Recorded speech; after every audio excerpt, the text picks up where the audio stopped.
Eternity's live discussion on Game of Thrones Season 8, Episode 3, The Long Night. We're here to talk about The Long Night, or what we can see of it. I'm joined here, of course, as always, by Akton Tamko. Akton, thank you so much for joining. Yeah, no problem. Can you guys see me on the big screen? Because I just see myself on the little screen in the corner. So am I on the big screen for you, Mark? Yeah, it's just you. I don't see me. Yeah. Okay, well, we're a little bit ahead of the chat, but you guys can tell me if you don't see me in the big screen. But anyways, yeah, it's good to be here. Talk about this big battle episode.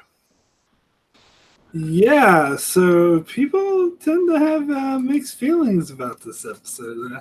Reactions are all over the place. I think generally speaking, like the general public love this and think it's amazing, but I don't know, the general public kind of likes season 7, so I don't know if I really trust that.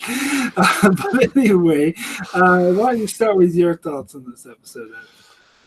Yeah, and actually I think a lot of people, especially people who write comments on my video, are very negative. I get more negative comments than positive on my video. And I gotta say, like, after the last 2 days of reading these comments and also listen to other podcasts and reviews, and the more and more I think about it, the less I like this episode. People just keep pointing out more and more flaws, and I'm like, yeah, that totally is a flaw. Like, I've thought of more and more flaws with this episode, so I like it less than I liked it when I did my review. But however, I want to say that I don't agree with the people who say, like, oh, this is the worst episode ever. One of my commenters said that this is the worst written episode in the history of television. Like, I don't agree with any of that. It was actually Alex McMovies, one of our old time guys. That's what, and I said, well, that's hyperbole. He's like, yeah, I know it's hyperbole. I didn't, but I don't agree with that extreme.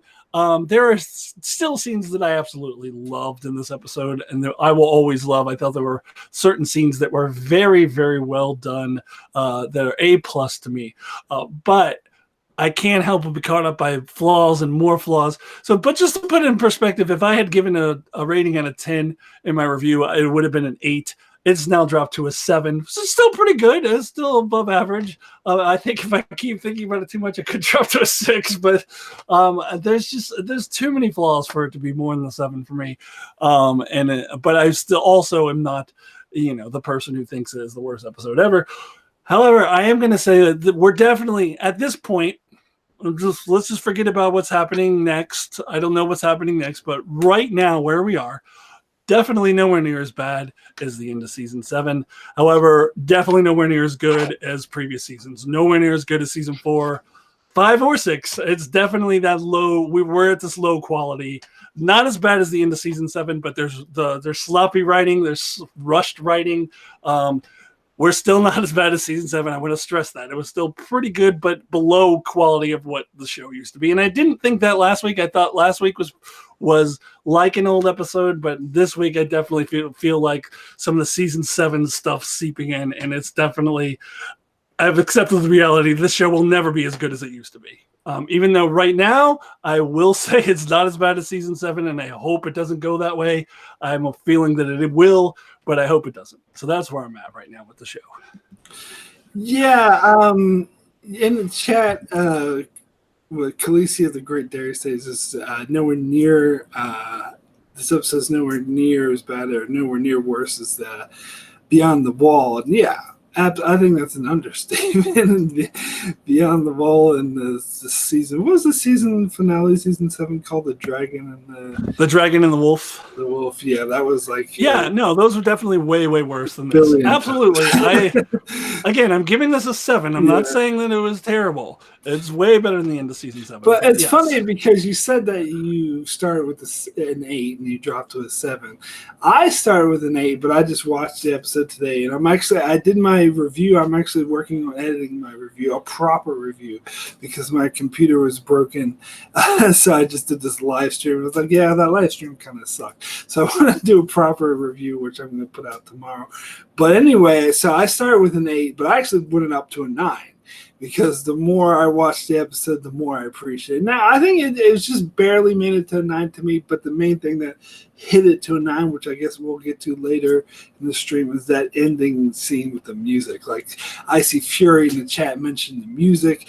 I think that music piece was amazing. That montage was amazing, particularly set to the music, so I love that. But I agree with you, Abkin, that this is definitely not to the quality of earlier seasons. I think you can definitely feel season 7's mark on this episode, kind of like how Night King marked Bran. Season 7 marked this episode. Mark, can I interrupt you for a second? Because I'm looking at the chat and I'm looking at what the chat is seeing, and it's just me the whole time. Like, you're not appearing at all. Oh, really? Do you guys in the chat see that? Because every time I look over at the chat, it's just me. You're talking, and the camera is showing me. All right, I think I had it on you, but I think I just took it off. So you should be able to see me now. Yeah. Hopefully. Okay. Because, I think I accidentally clicked your... Yeah. Anyway. Okay, yeah, we see you now. And somebody, Icy Fury says, I see. I just saw Mark for a second. Do you see? Yeah. Okay, I see both that. Yeah. Good. Sorry to interrupt. I was just watching it, and it was just me the whole time cool. as you were. Like it's showing me drinking my wine as you're talking. And I'm like, well, I don't want people to see me drinking my wine as you're talking. No, that's fair enough. But I lost my train of thought. What was I talking about? Oh, I was saying how the episode was. Definitely had some flaws. I think it definitely. You were saying it's not as good as seasons or previous seasons. No, I don't think this is as good as the other battle episodes, like Blackwater and Hard Home and Battle of the Bastards. I think were all better examples.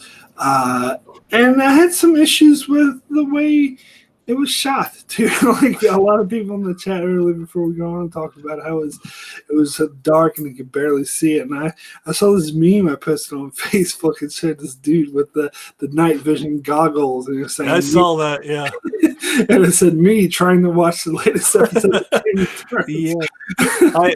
I also heard somebody, I thought it was a pretty clever line, saying my screen was dark and full of terrors. Which is true. When I rewatched the episode today, I went into the settings of the TV and just up the brightness of everything, and I was like, "Oh, I can actually see them now." Yeah, you know what? It's funny. I said in my review, it got better later, but then I realized that I actually upped the brightness. That's probably why it got better later for me, and everybody else was complaining it was dark the whole time. But Yeah, no, I'm not coming around to seeing the major issues the fandom's having with the episode. I pretty much always had these issues, but as I said, watching the episode, I actually felt better of it. But I guess to me, that ending sort of elevates. That's why I kind of pushed up to the 9. It's like, okay, that ending's so good. I'm gonna have to give this a 9, 7, 8, but it's a low. Yeah, I mean, the way that it was shot, that's one of the highlights for me too, is the music, and just the way that everything is strung together. And it's very, very, very exciting at the ending. The ending part was good, but the ending itself, I still have a lot of issues with it. The more I think about it, I have more issues. So it's just, and the implications of the ending, and the more I think about it, I have more issues. So it's just, even though that scene, yes, I agree, was totally great, but... Well, maybe you'll see. Maybe you'll I'll think less of it after you bring up what these issues are. I'll have to see. But anyway, well, I did want to start with I guess I already talked about the darkness, but mainly not just the darkness, but I think the way it was shot, they used a lot of close-ups. And it made it sort of hard to get a feel of what everyone was doing, and it was very jarring. And I saw this thing online where, the people were trying to defend it and be like, well, everyone's complaining about how dark it was and how hard it was to follow, but they did that on purpose because they wanted you to feel the way the characters feel. So it was a stylistic choice that they did on purpose, but I think it was the wrong choice to make.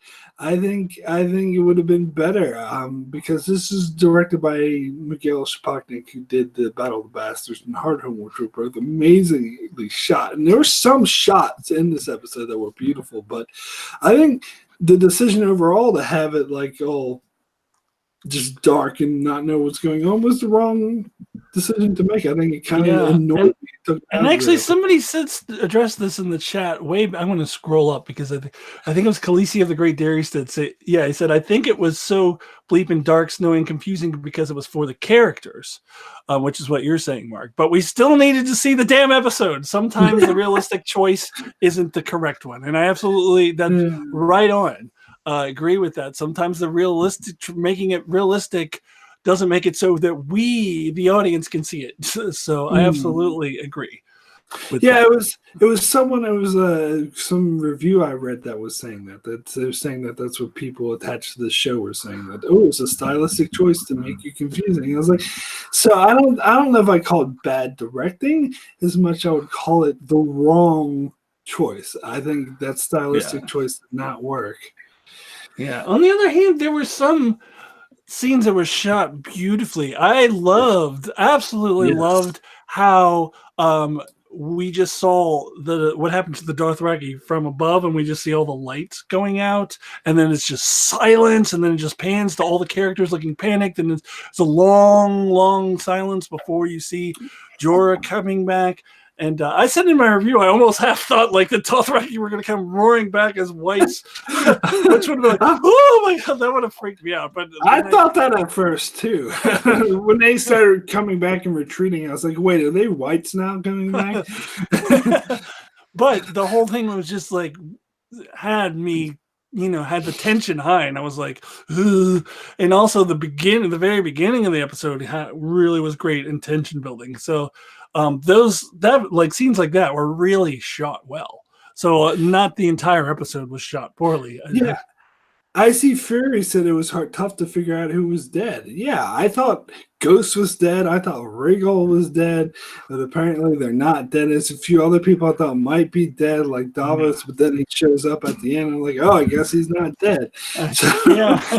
At one point in the crypts, I saw this white dragging off this woman real quick, and I was like, is that Gilly? But then I rewatched the scene, and it's like some other lady. It's not Gilly at all. Yeah. All right, cool. So let's get into this episode. So how I wanted to structure this discussion is sort of just go to each part of the episode rather than following a character or location or anything like that.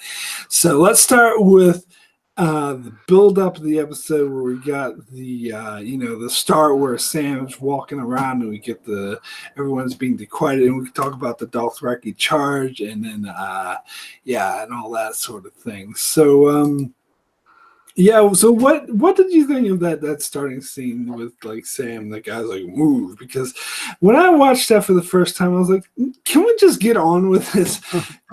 But the second time I was like, actually, it kind of sets the tone. Maybe you do kind of need this. I don't know. What are your thoughts? Well, when I watched it for the first time, I thought it was really, this scene did really well to build the tension, because I think I said it was like, I didn't time it, but it was got to be at least 5 minutes before there was a real true line of dialogue. I mean, you hear people shouting at each other, and the guy says, move to Sam. But the music was really, really good, and just the way everybody was looking panicked and everybody was looking ominous. And so I never thought, let's get on with this. I always thought that this was really great for building the tension. When I'm watching this, I'm like, ooh, like really, getting stressed out kind of like, oh my God, the White Walkers are coming. So I actually thought that very opening sequence there, up until when Melisandre comes and finally speaks in the line of dialogue, I thought that was very effective, actually. Okay. All right. I guess, well, I appreciate it more in this the second time I watched it, so I guess I can see what you're coming with. I guess the first time I was just thinking, we spent a whole hour last week setting up for the battle. Let's just get to it. But I suppose it worked. I do like the quietness of it. I like how Tyrion sort of watching Theon go out with Bran, and you can tell he's looking a bit jealous that he'd rather be out fighting, going in the crypt.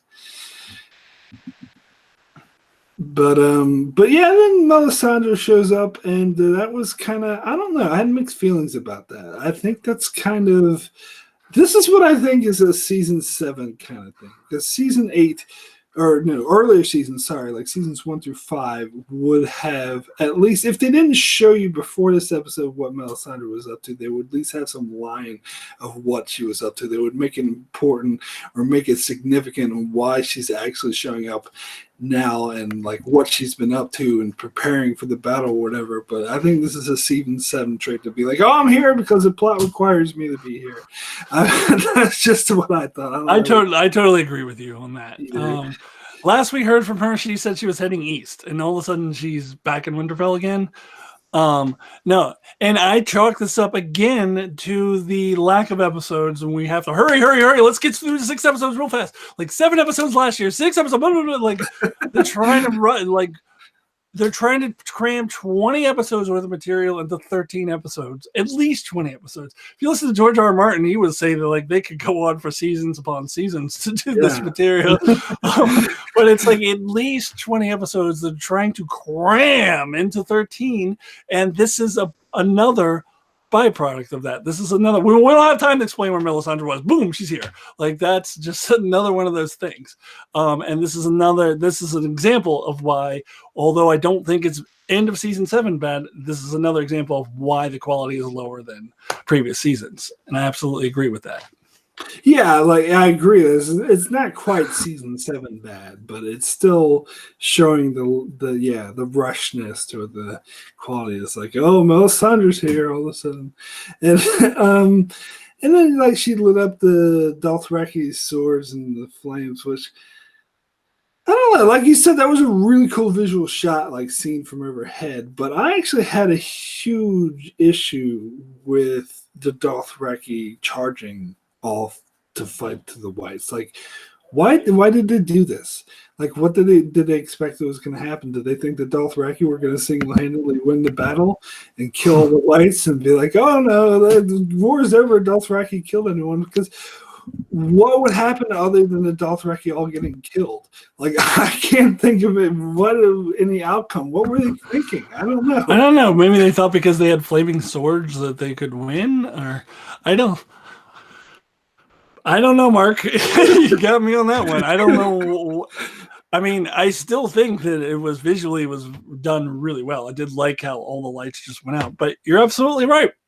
What the hell were they? I don't know. And how did Ghost survive? I thought he was dead for sure, but as somebody pointed out in the chat earlier, he's in the trailer for next week, and I just saw a screenshot where somebody like did a red circle I saw that too. around Ghost, so to confirm that he's still alive. But how the fuck is he alive? I guess he came back with the others who retreated and then just like went somewhere and hid for the rest of the war. Well, at least they didn't give him the summer treatment. At least. So Khaleesi, the Great Dairy State says, but they do charge over and over. That's their fighting style. Yeah, I mean that's their fighting style, but they can do that like when closer to the people, so everyone can fight them. Like going like all the fuck far out where no one can see, and when no one can help them. What's the point? And plus, when the Dothraki started dying, like Grey Worm, they were firing those thingies with the trebuchet, and Grey Worm was like, "Cease fire." I'm like, "Why are you going to cease fire? They're dying. They need your help."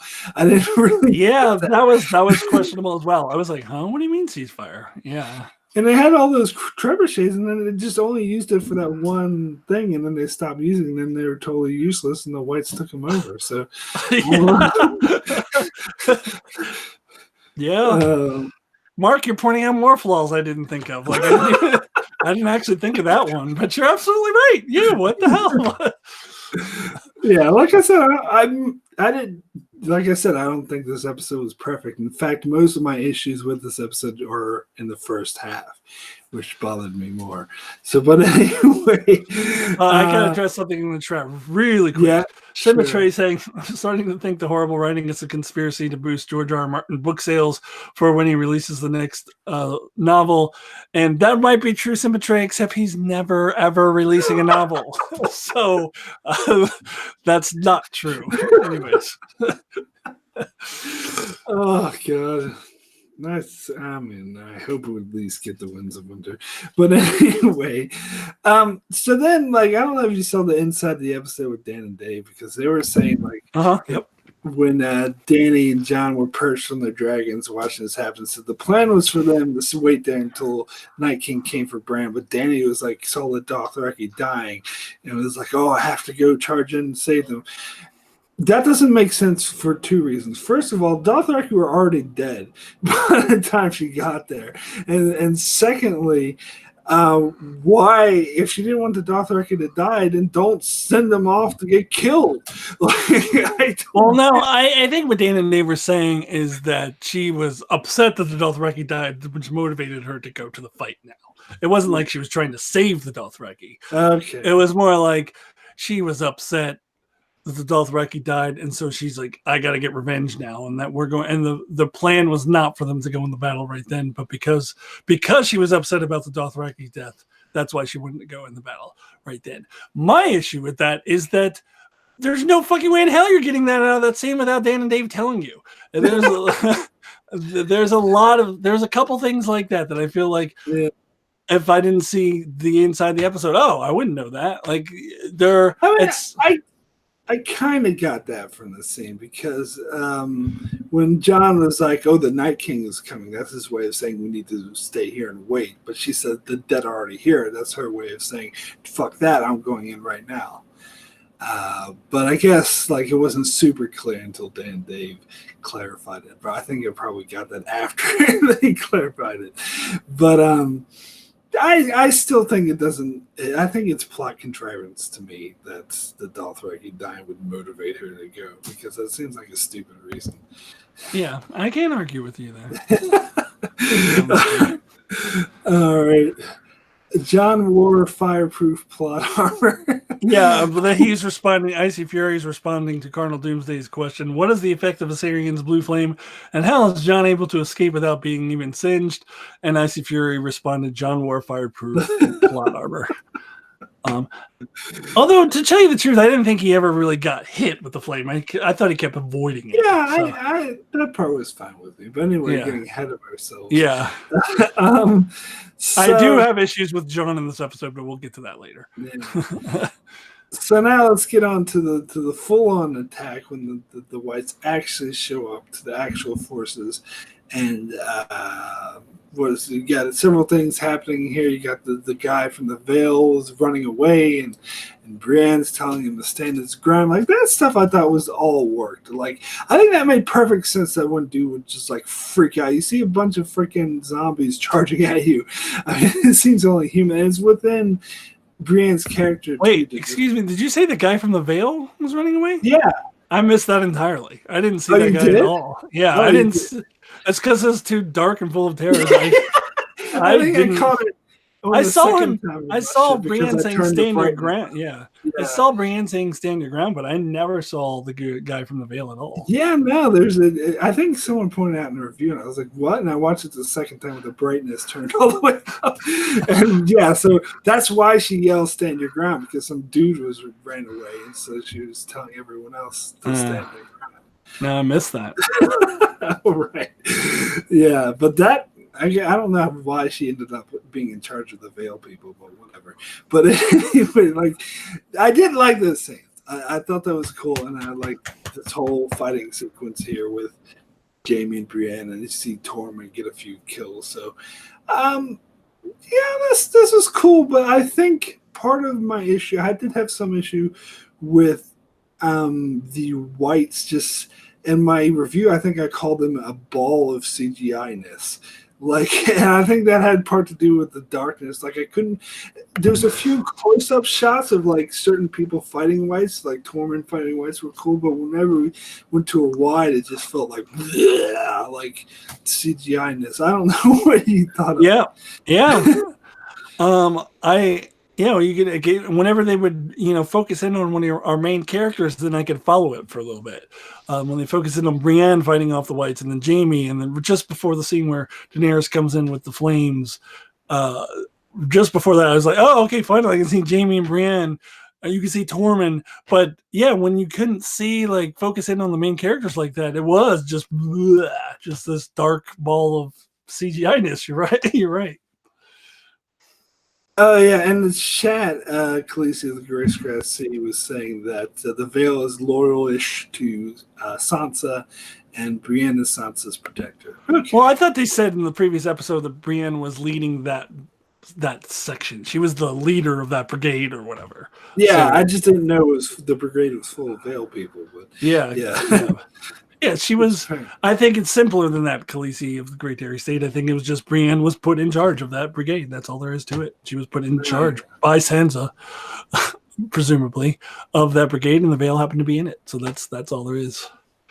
Oh yeah, but a massive zombie, as Colonel Doomsday is saying. Yeah, I mean, it didn't feel like an actual fighting force, like the way they did in, say, like Hardhome. Like Hardhome, they felt like a fighting force, individual zombies. Here, it just felt like like some wall of CGI-ness. I don't know.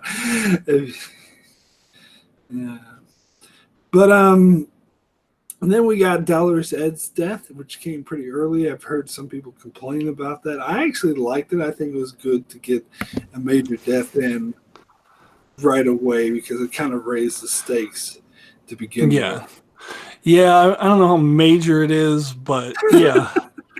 But yeah, I agree with that. And we don't really, Dolorous Ed is the Night's Watch at this point. Like, we see these dudes, in the last couple weeks ago, I guess, dudes in black in the background that we presume are Night's Watch, so that there are other ones. But I think we're probably just going to say that all the Night's Watchmen are gone, and there is no more Night's Watch at this point. If they even take the time to address it at all in the 3 episodes that they have left.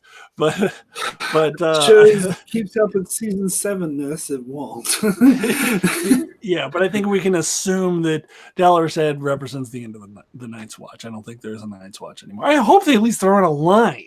It'll take you 3 seconds to throw in a line. It's just the Night's Watch are all gone now.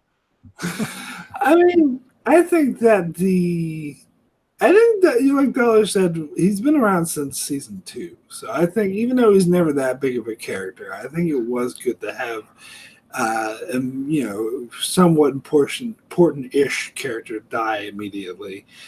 Some people were like, "Oh, I thought it wasn't a good enough send-off for Ed." I was like, "Yeah, but he's not. He doesn't need that big of a send-off." He doesn't need a send-off.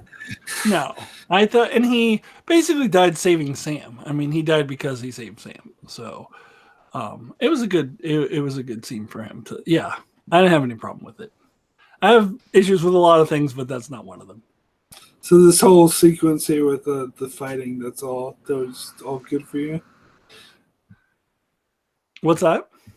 So this whole sequence at the start with, that was all good for you then, or that was all good for me? Yeah, the sequence at the start with the CGI fighting. No, I wouldn't say it was all good for me. Oh, just Ed's death. Okay. Yeah. No, right. I was just agreeing with you on that a couple minutes ago. No, I'm talking about Ed's death specifically. Okay. That's what you were just talking about. I'm not talking about. I'm not talking about what we were talking about a few minutes ago about all the other CGI-ness. That I agree with. I did have issues with that. All right, so let's talk about the retreat then. When they start retreating, and I think several people call for retreat, Tormund and Brienne, and then so the Unsullied sort of protect the retreat. They put up the shield like protect the retreat. Like I thought this was a pretty cool sequence. I thought this made sense for the Unsullied. And I was thinking about this because I've watched those lore videos whenever they talk about how the Unsullied are like an unstoppable like fighting force and they could hold their ground against like the Dothraki or anything. And I think more I thought about it, I think you got that here, how they were able to like hold the CGI ball of whites back, how everyone retreated. I thought that worked, and I thought that made a lot of sense. Yeah, this particular sequence I thought was good. This is actually when I thought the episode was starting to get good, because I did have so much trouble at the beginning following it. That at the point of the retreat is when, and actually after the retreat, once the whites, which we'll get to, I'm sure in a couple minutes, started busting into Winterfell, that's when it really got good for me. But this is kind of, this is when I was starting to feel like okay with it, because previously it was just like too dark to follow. Yeah, definitely get that. And but here's the thing: like at this point too, you had the dragons, like Jon and Dany, when the dragons they were shooting fire on the whites as everyone was trying to retreat. And what kind of bothered me about this is that they it didn't seem like whenever they put a huge like wrath, with the fire, that seems like it should have killed a shitload of whites, but it actually seemed to make no difference whatsoever.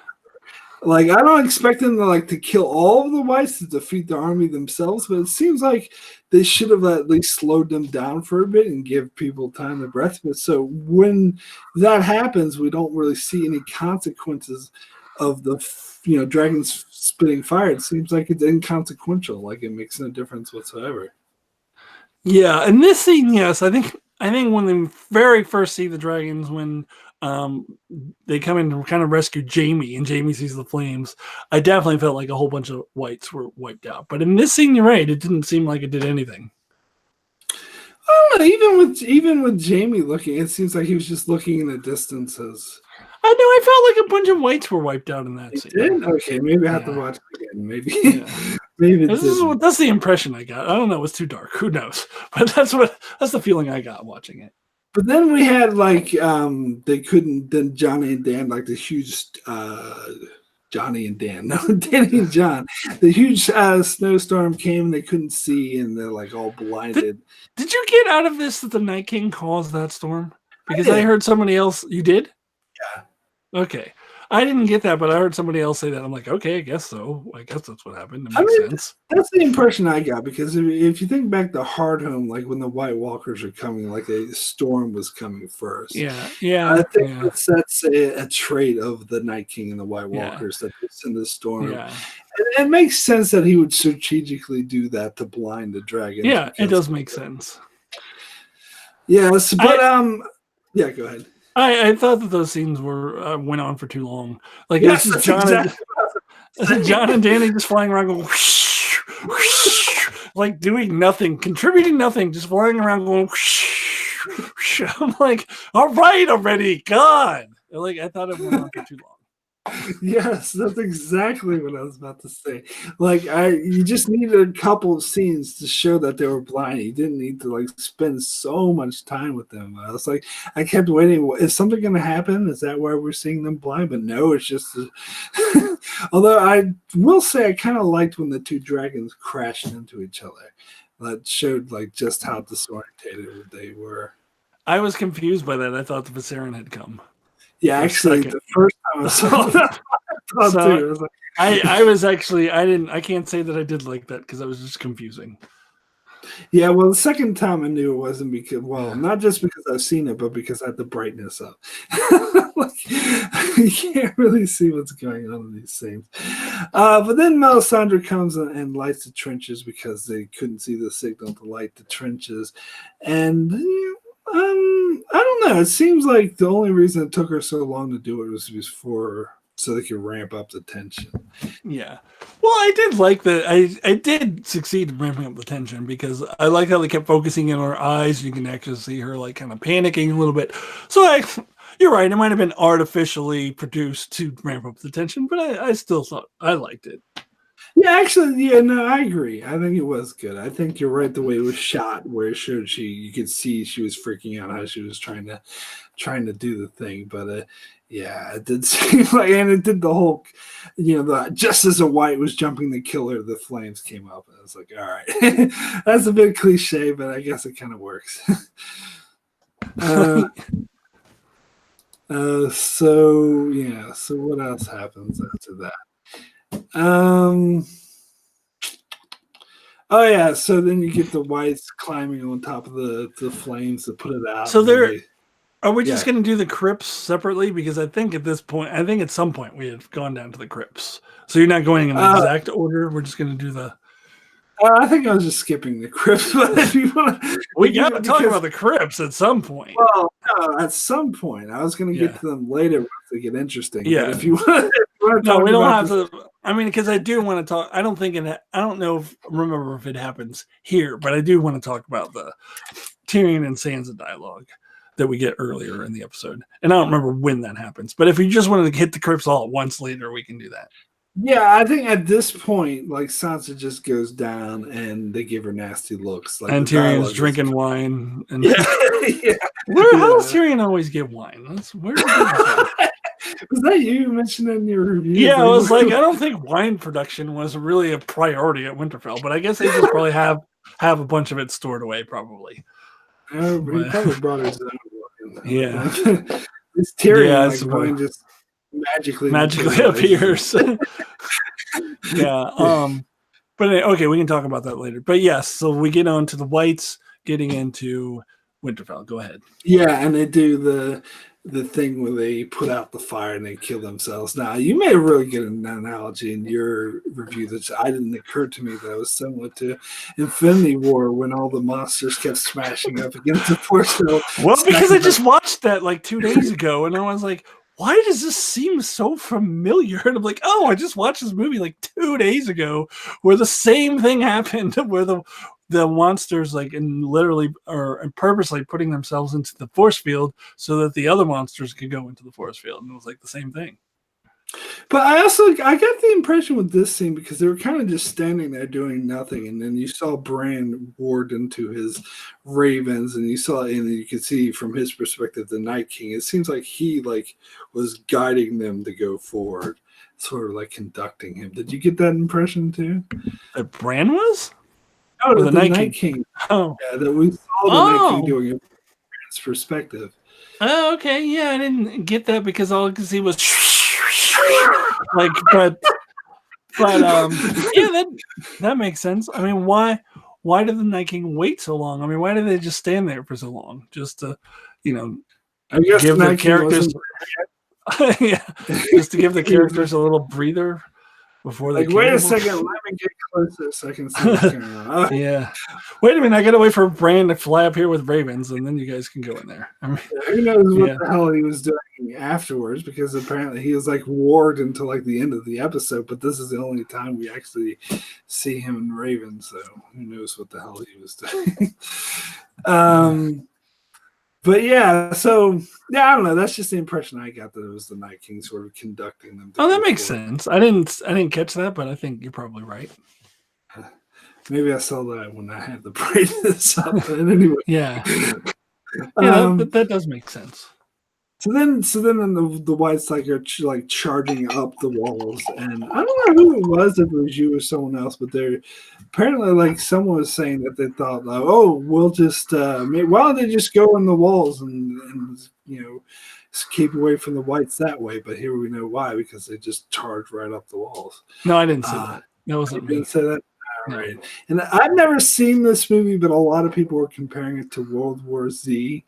And I saw previews, there were a bunch of zombies climbing up walls, and it did look exactly like this. Yeah, I never saw that movie either. Yeah, so no. But I thought this was adequately. So is this where you say the episode really started getting good for you, when they started climbing up the walls? And then when we go over to the Arya kicking ass and stuff like that, I thought this was good, and I could actually see what was going on now. Yeah. Yeah. That was important. Yeah, I like all the individual moments. You see Gendry up there, you see the Hound, you see Arya. Um, Jamie got a few moments with him protecting the wall. Yeah, all that stuff was good. And how about like so we talked about Arya, how she was kicking ass. How about when like the Hound was like freaking out? Um, Uh, you didn't like that? why? Like at first I thought is he afraid of the fire because he has this fear of fire. I mean he's fought whites before in season 7. Like why is he all of a sudden he's so scared of him? Like I didn't understand what was going on there. I don't know. I kind of didn't mind it. It reminded me of when he freaked out at the Battle of Blackwater, but I guess that had more to do with the fire. But even after, it's like fuck the king and just ran away. But so it seemed like he was just doing that again, but this time more from the perspective of we're all gonna fucking die. There's no way we can win. Like he was. I thought it was more. I always thought the Blackwater thing was more, fuck the king, fuck you all, I don't care anymore. This was not, I don't care anymore, fuck you. This was like, I'm scared. And it was just seemed out of character for him. And yes, Cardinal Doomsday, I know he's pyrophobic, and that's what I thought originally, that maybe it was just the fire. But when you hear his dialogue, it's not the fire he's scared of. He's scared of the whites. He's not anywhere near the fire when he starts freaking out, too. Yeah. So it's not the fire, it's the whites.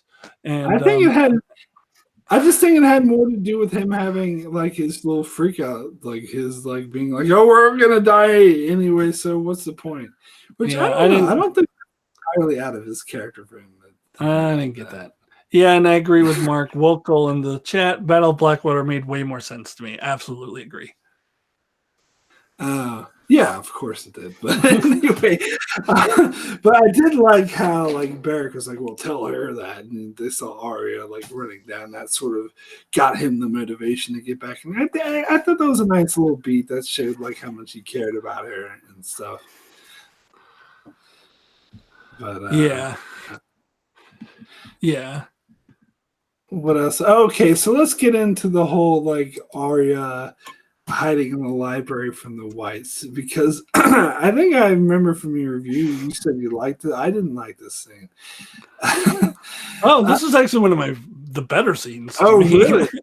To me, it's just felt really out of place. Like we're in this battle sequence, and then all of a sudden we're in a horror movie, and she's like going in the corner trying to be quiet. And I was just like, I don't know. It just felt jarring tone wise. Like, what do you mean? All of a sudden we're in a horror movie? They're being attacked by zombies. Like, yeah, but it's a battle zombie. It's not we're gonna hide in the library and don't be quiet because the zombie's gonna get you. That's totally different thing.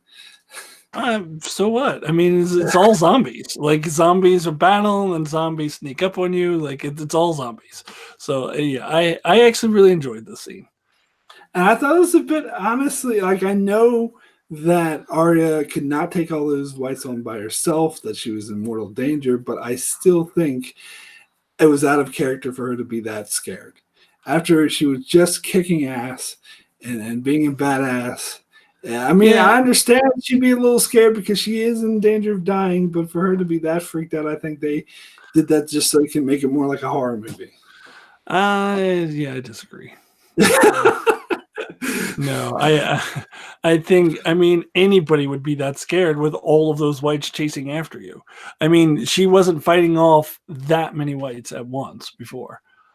So I think it's totally natural for her to be that scared. And I think it's good for her character to be scared, because if I have one complaint, well, I have many complaints. One of the complaints I have of this episode is that Arya was too infallible, was too badass. So this showing that she can be scared actually brings that down a couple notches, which was good, because otherwise she's just invincible in this episode too much. And Jon, in the contrast, is which I'll talk about. We'll get to later. But Jon is completely useless, and Arya is just invincible. So this scene where they actually turn that down a little bit and make her more human was actually needed and necessary. In fact, they needed to turn it down more. I thought they made her a little too infallible in this episode. Well, I don't agree with that. I think the following scene, which I'm kind of jumping ahead a bit, but the following scene where Beric and the Hound save her, I think that shows her being vulnerable. That's where she almost fucking died. Like that, I had no problem with. That I think really worked. Uh, because when she came out of the door and the whites were on top of her and Beric literally had to like pick her up and run with her, like that shows her as vulnerable. I think that worked. I don't think you need her in the library hiding from the whites. I think that's just unnecessary. Well, I disagree. But if are we ready to talk about Hound and Beric Dondarrion yet? Or yeah, might as well. Yeah, let's go ahead and talk about that. Yeah, because one of the things that somebody pointed out to me, and I was like, yeah, that is a flaw, is that there was a lot of Deus Ex Machinas in this episode, where somebody's just rescued at the last minute by somebody else, and this was one of them. Dany coming in and saving Jon was one of them. Jorah saving Dany was one of them. There were a little bit too many of these. Somebody coming in at the last second and saving somebody else. Now, in this particular scene, I had no problem with, but just adding it all up that this happened a lot at the end of the episode, I'm kind of like, yeah, that happened a little bit too much. I don't agree with that. I didn't really have a problem with the Deus Ex Machinas that much. I mean, yeah, they kind of did. Maybe I've been desensitized because of season 7. Yeah, you're desensitized to Deus Ex Machina now.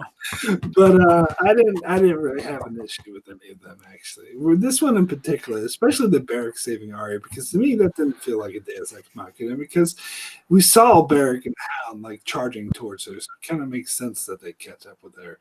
And were able to save her. And yes, Khaleesi of the Great Darius States keeps saying that she was smacked in the head, so she was wounded. Yes, I understand that. And that's why she was more afraid of the whites, whatever, but I still think they overplayed it. But I do think it showed, again, in this scene, I think it showed that she was wounded and she couldn't handle all the whites. That's why she needed help from Beric. And I actually liked this. I thought this was one of the parts of the episode I liked a lot, how he sacrificed himself to save Arya. That made a lot of sense to me. And then when they get to Melisandre says that's why the Lord of Light kept bringing him back. That's the purpose that he was meant to serve, was to save Arya. To me, I like that. I think that worked. It all added up. Well, let me ask you this. Do you think in season 2, when they had Beric Dondarrion keep coming back to life, they thought, well, in season 8, he's going to save Arya and Arya is going to kill the Night King? Because no. I think... season 3, but no, I don't. Season 3, yeah, whatever. Yeah, no, I think this is... It felt a little forced to me, like a retconning, and I was like, all right, I'll buy it, but I mean, I'll buy it. Fine, even though you just made this up. But this is definitely not what they had in mind earlier. It's not what George R. R. Martin had in mind when he wrote this originally about Beric Dondarrion. No way. So, but I was like, okay, fine, I'll buy you the bullshit that you're selling me, even though I know it's bullshit. So I'm not. So I don't really have a huge problem with it, but I won't say that it's good because it's not. I thought it was good. I liked it a lot. I don't know. The way I look at it is Beric is such a minor character, and I don't know. He was gone for 3 seasons, so it seems like there needs to be a purpose for him being around. But his purpose to save Arya, that she can go kill the Night King, works for me. Yeah, I mean, sure, fine, but they just made that up. I mean, yeah. I mean, it works. It's fine. It's fine, but I agree that they definitely weren't thinking of it in season 3. But I don't know. That's in this particular case, it doesn't really bother me. Yeah, no, I mean it's fine. I buy it, but I will never say that it was good because it was very forced. So anyway, I think I have to backtrack. Wait a minute. Cardinal Doom, hold on. Cardinal Doom is saying, dude, I thought I was cynical. You are more cynical than I am. I saw your video that you sent me and Mark. You're way more cynical than I am. So anyways, let's go on. Yeah, so let's talk about Lyanna Mormont's death. Because I think this is awesome. I've heard so many people bitching, complaining that this is awful fan service and this is ridiculous. And well, did you hear my rant about the fan service in my video? About people calling this fan service. Probably, but we're just I said I just think we should just strike the words fan service from the record because people are overusing the term. They're using it all the time for everything, and it's getting ridiculous. Like fan service is if they're usually most often it's something that people were specifically asking for. Like nobody specifically asked for Lyanna Mormont to kill a giant. First of all, usually it's something like a nice dragon or Gendry coming back, and it's just thrown in there with no explanation, and it makes no sense, and it doesn't move the story forward, and it's clearly thrown in there purely to service the fans.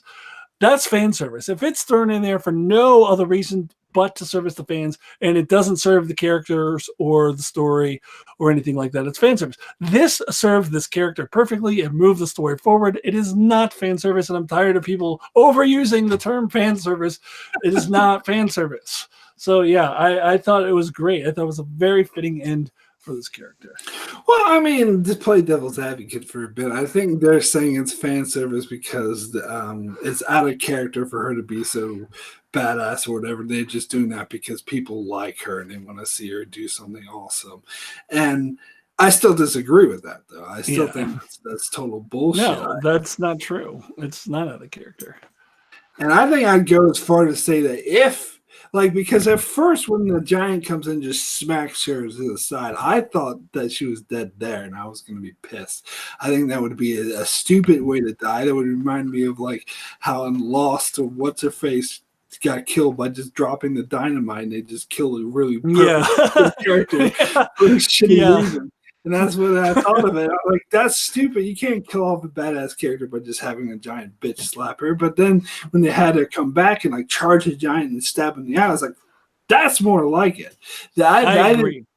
If we needed to have a death like that for her, I think it would be bad writing if we didn't get a death like that for her. I absolutely agree. Absolutely agree.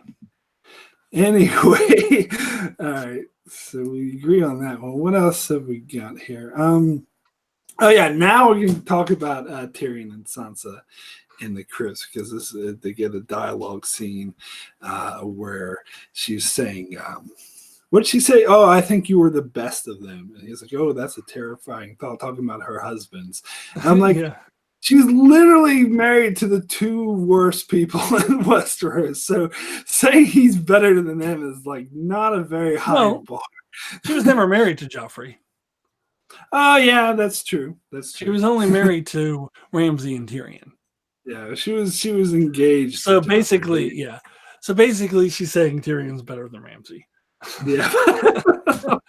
Again, not a very hard job. Oh, gotta point out, I got a super chat from Redneck Lover 22. Bob, Mark's cynicism is the best part of his channel. Well, thank you so much. Although I'm being a bit positive here, but I didn't even know you watched Game of Thrones. I thought you were more of a Star Trek person. But anyway, good to see you.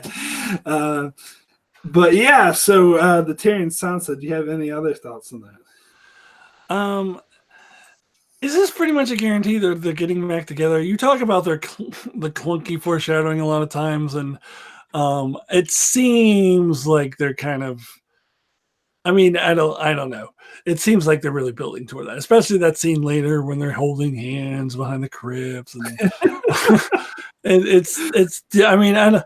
What do you? Is that what you think they're doing, or do you think that it's just? Well, all right. So I do think that is a very strong possibility that they are setting up for them to be together again. But, I'll be okay with it as long as we get more set up to it. If they just like next episode are like, oh, let's get married, then no. That's bullshit. They need to build it up more. If this is just the first step along a journey of them building them getting back together, then that's fine. But if they just all of a sudden season 7 style we're getting married, then that's bullshit. Yes, I agree with that. If they set it up more and they end up getting married or whatever in episode 6, sure, it's fine. Oh, Bob in the chat, Bob's saying you don't watch Game of Thrones. Well, I guess we're spoiling the hell out of you, but anyway, you never want to watch it. But thanks for the super chat anyway. But so anyway, I liked how, like, when Sansa was like, "Oh, well, I could never. It wouldn't work between us because the Dragon Queen is a problem." And I like how Melisandre was like, "Oh yeah, no, she's a problem because if she if she wasn't here, you'd all be dead. And there wouldn't be no problem at all because you'd all be dead." And I was like, I was totally on Melisandre's side. I was like, "That's damn right."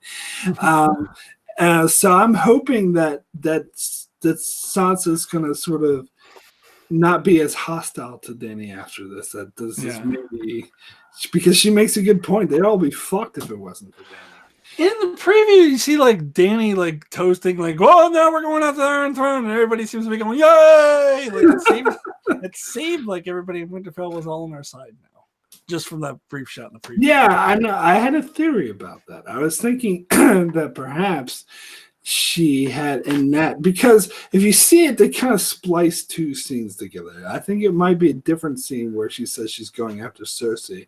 I think the scene where she like raises the toast and all the North raises too, I think she might be giving them their independence. Yeah, I know. It's a I don't know about that. I don't think so, but we'll see. We'll see. Or maybe at the least proposing marriage with Jon. I don't know. I don't know. Well, we'll see. Yeah, we'll see. But anyway, what else did I have to talk about? Just get into my notes here. Yeah. Well, I kind of breezed past the whole Arya and Melisandre thing. Let's get into that because I didn't like it. I love this. But anyway, what didn't you like about it? I mean, I guess I shouldn't. It's too strong to say I didn't like it. I thought, again, this was a symptom of too few episodes, because I had always envisioned we were back from season 3 when they met each other, that we were building up to something bigger than 1 2-minute scene where there's like, "Oh yeah, I said all the eyes would close. Oh yeah, you're right. You totally were right about that. Yeah." And I think and people pointed out when she says the eyes, green eyes, brown eyes, blue eyes, that she's foreshadowing the Night King, although technically his eyes didn't close, he was shattered into glass, but okay. But I don't know. And I really, the scene that the more I think about it, it really, really, really bothers me is when she quotes Serial Pharrell and says, "What do we say to the god of death?"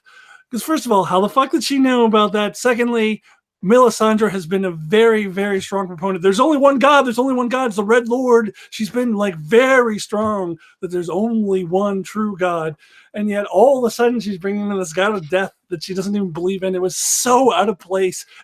This is fan service, because it makes no sense that she would say this. How would she even know Serial Pharrell said that? It didn't bother me as much when I first saw it, but just the more I kind of dwell on it, it does really kind of bug me, because it makes no sense for her to say this. I actually totally disagree with you. I actually really, really love this. And as far as how did Melisandre know that Serial Pharrell say that? How did she know that Ygritte used to tell Jon, "You know nothing, Jon Snow"?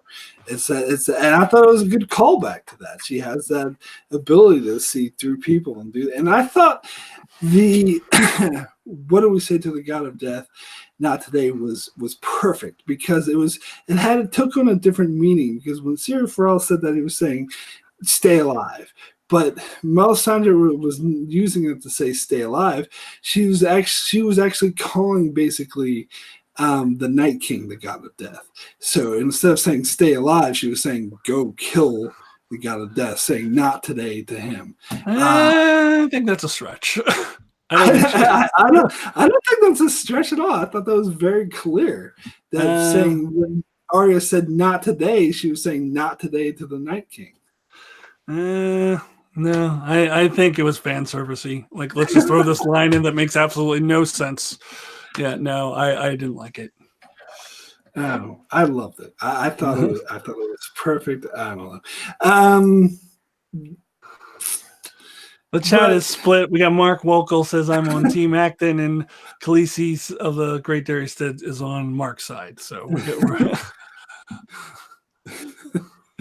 But yeah, I thought that was very clear that that's what she was saying. The God of Death was the Night King, and yeah, as I said, I thought it was a callback to her saying, "You know nothing, Jon Snow." John. But anyway, the whole thing about like call back to the eyes. Like I agree with you there that I was stretching a bit because I think when she said that to Arya in season 3, there's no way in hell that's what they originally meant. That it meant by blue eyes you kill a Night King. But here, she's saying green eyes, brown eyes, and blue eyes, like making a big point, like it was specifically the White Walkers. There's no way in hell that's what they originally intended. Plus, yeah. As far as she knows, it meant that she was meant to kill Tormund. I mean, not only the White Walkers aren't the only people with blue eyes, but as far as them like meeting up again, supposed to be something bigger. I actually never expected these two to meet again. I've been asked that throughout the years. It's like, do you think Arya and Melisandre is going to meet up again? I was like, no, they just abandoned that story. They're never going to pay that off. So the fact I got some payoff, I'm happy. I wasn't expecting to get any payoff. I thought they were just going to abandon it altogether. No, well, I mean, this comes from the books, and I think you're going to get more in the books. But the books, if he ever writes the books, well, they never met in the books though. It was a show thing. Oh, you're right. I'm sorry. You're right. Yeah, it was. She was kind of replacing.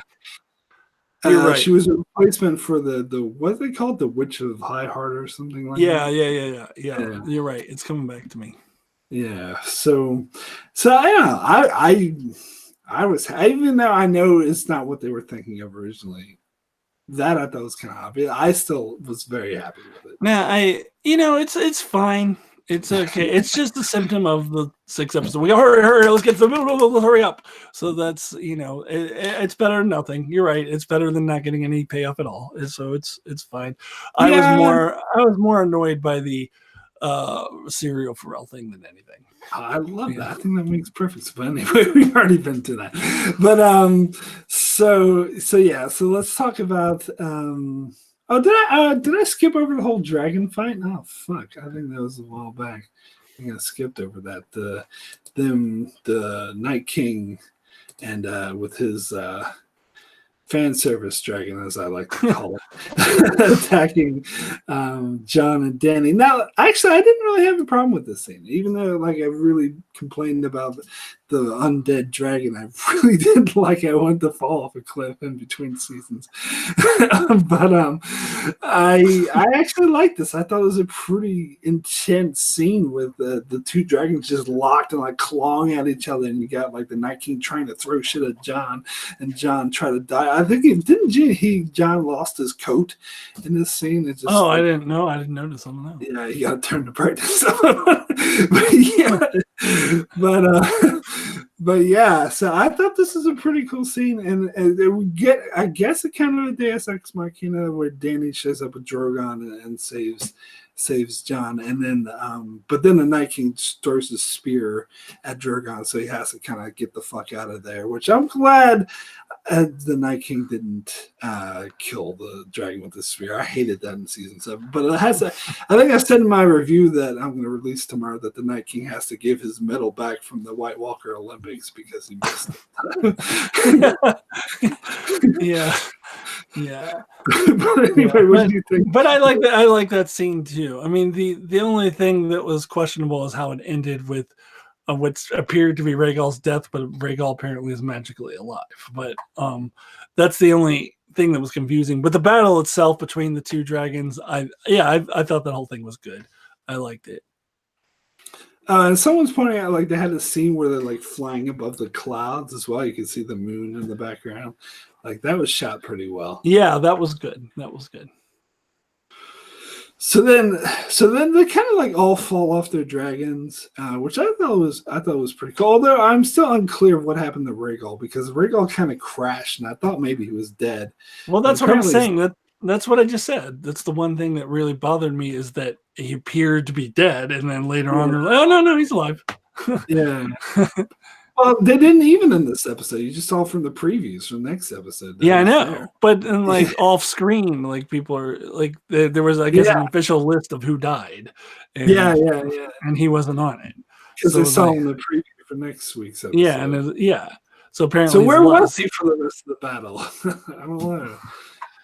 What's that? Maybe where was Rhaegal for the rest of the battle? I guess he was hurt. Maybe he was just lying there being injured, like in pain.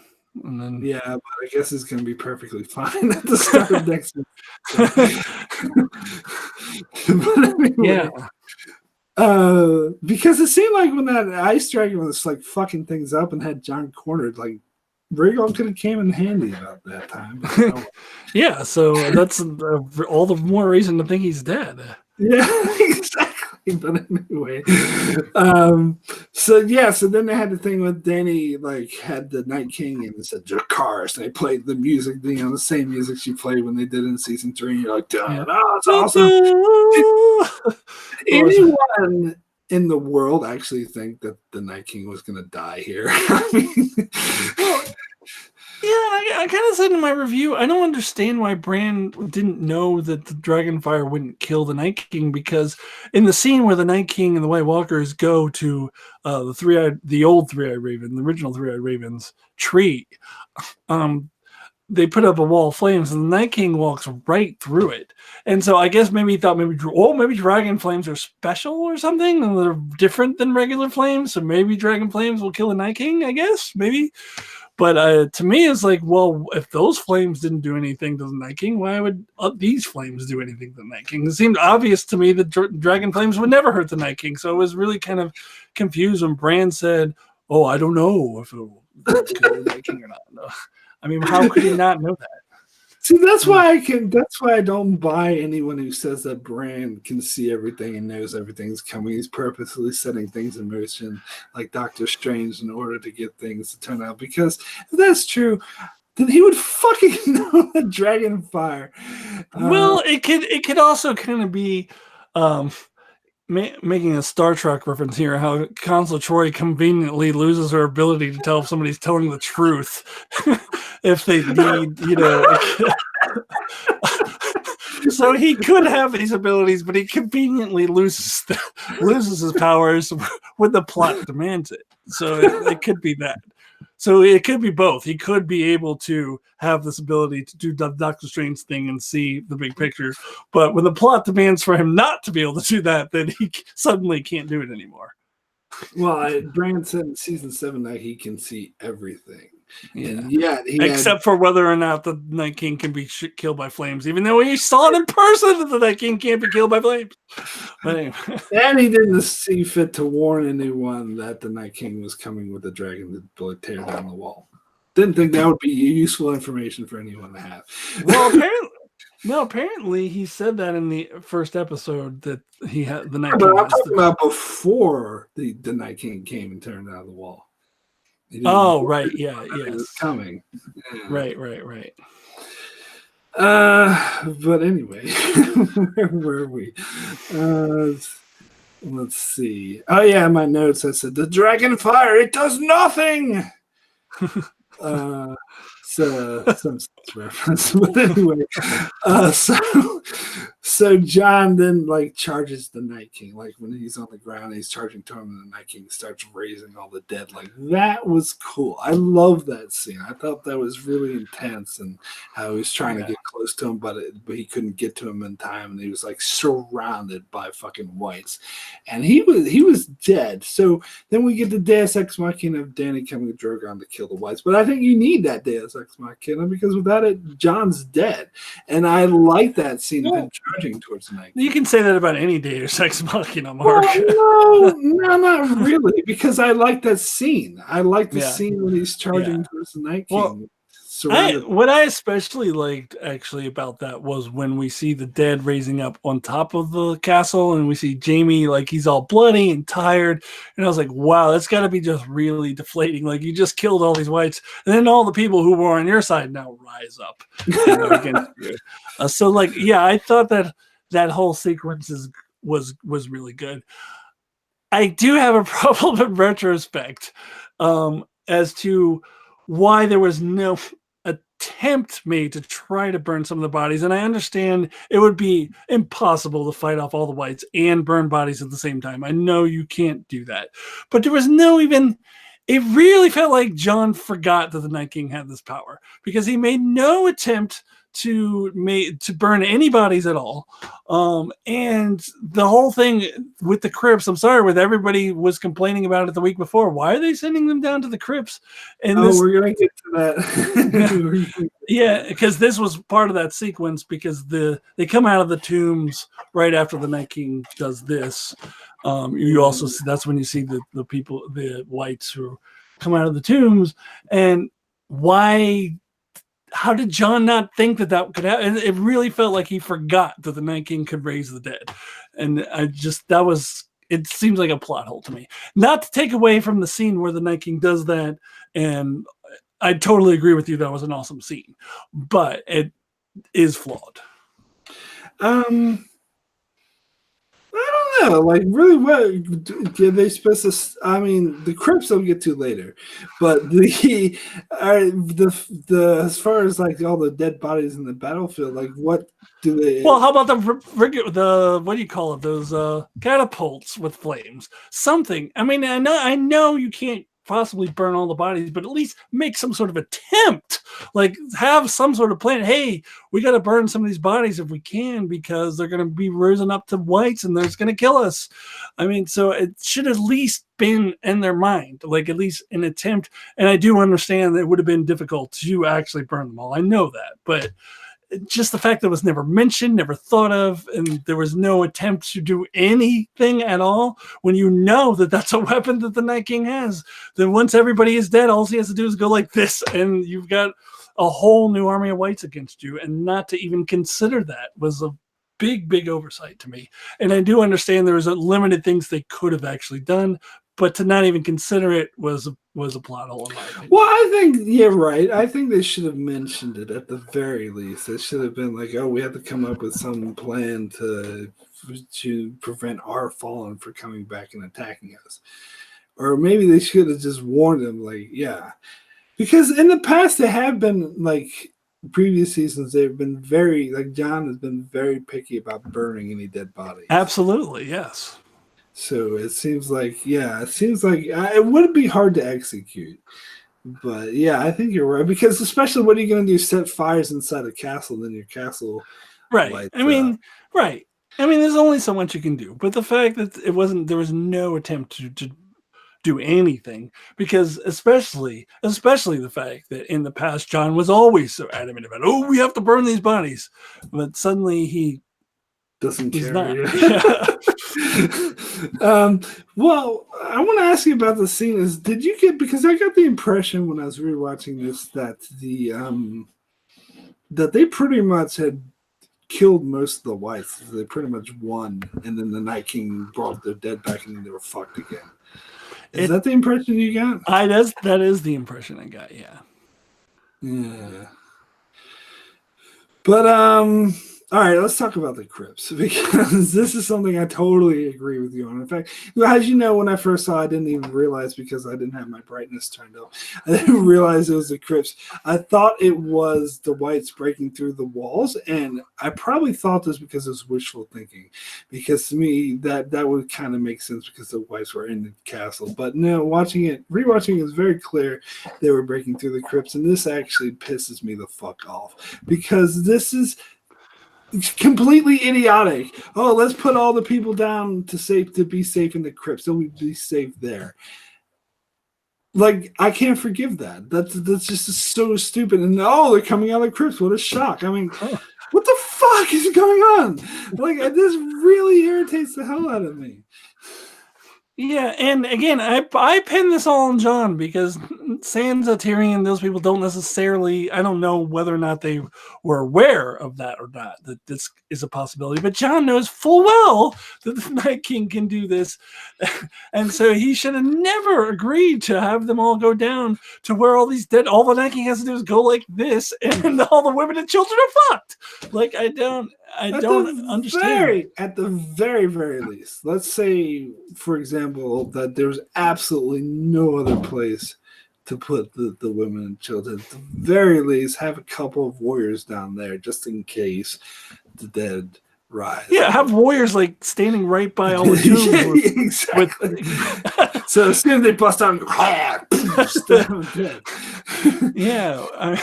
yeah, because they had to, they had very slowly they had to bust their hand out and very slowly crawl out. Yeah. And they just had a warrior there with a dragon glass, dagger while they're crawling out.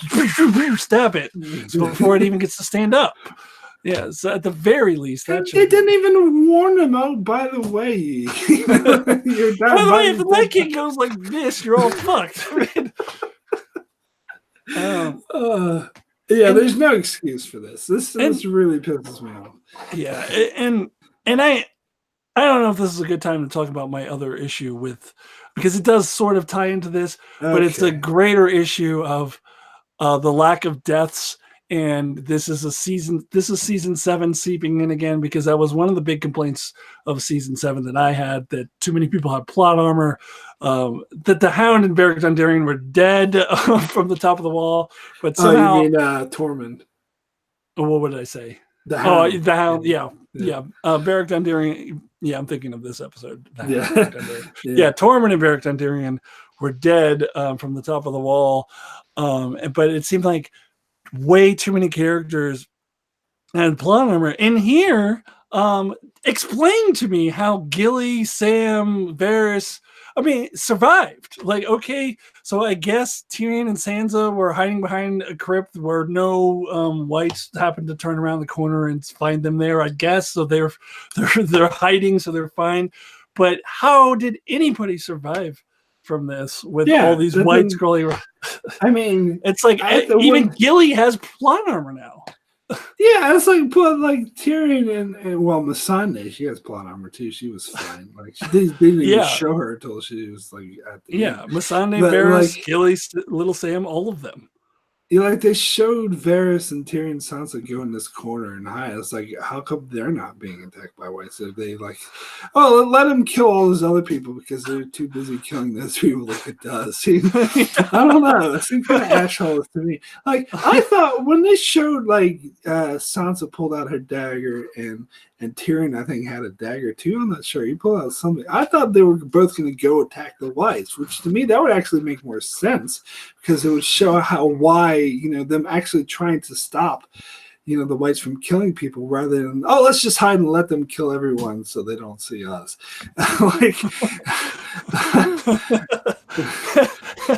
Yeah.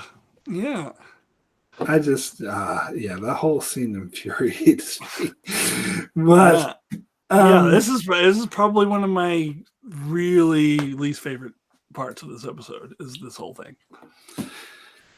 A couple people in the chat are saying that Sansa and Tyrion did stab a couple whites, but then they cut the scene.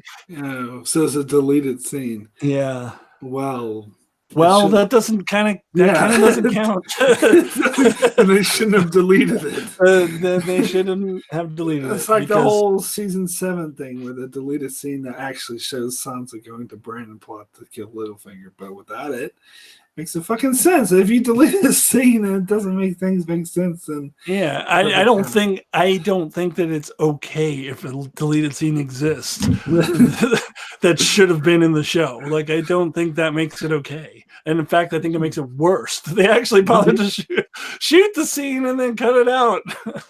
Yeah, because then that scene when they're pulling out the daggers, that's building up for something that never actually happens because they cut the scene. That's kind of bad editing.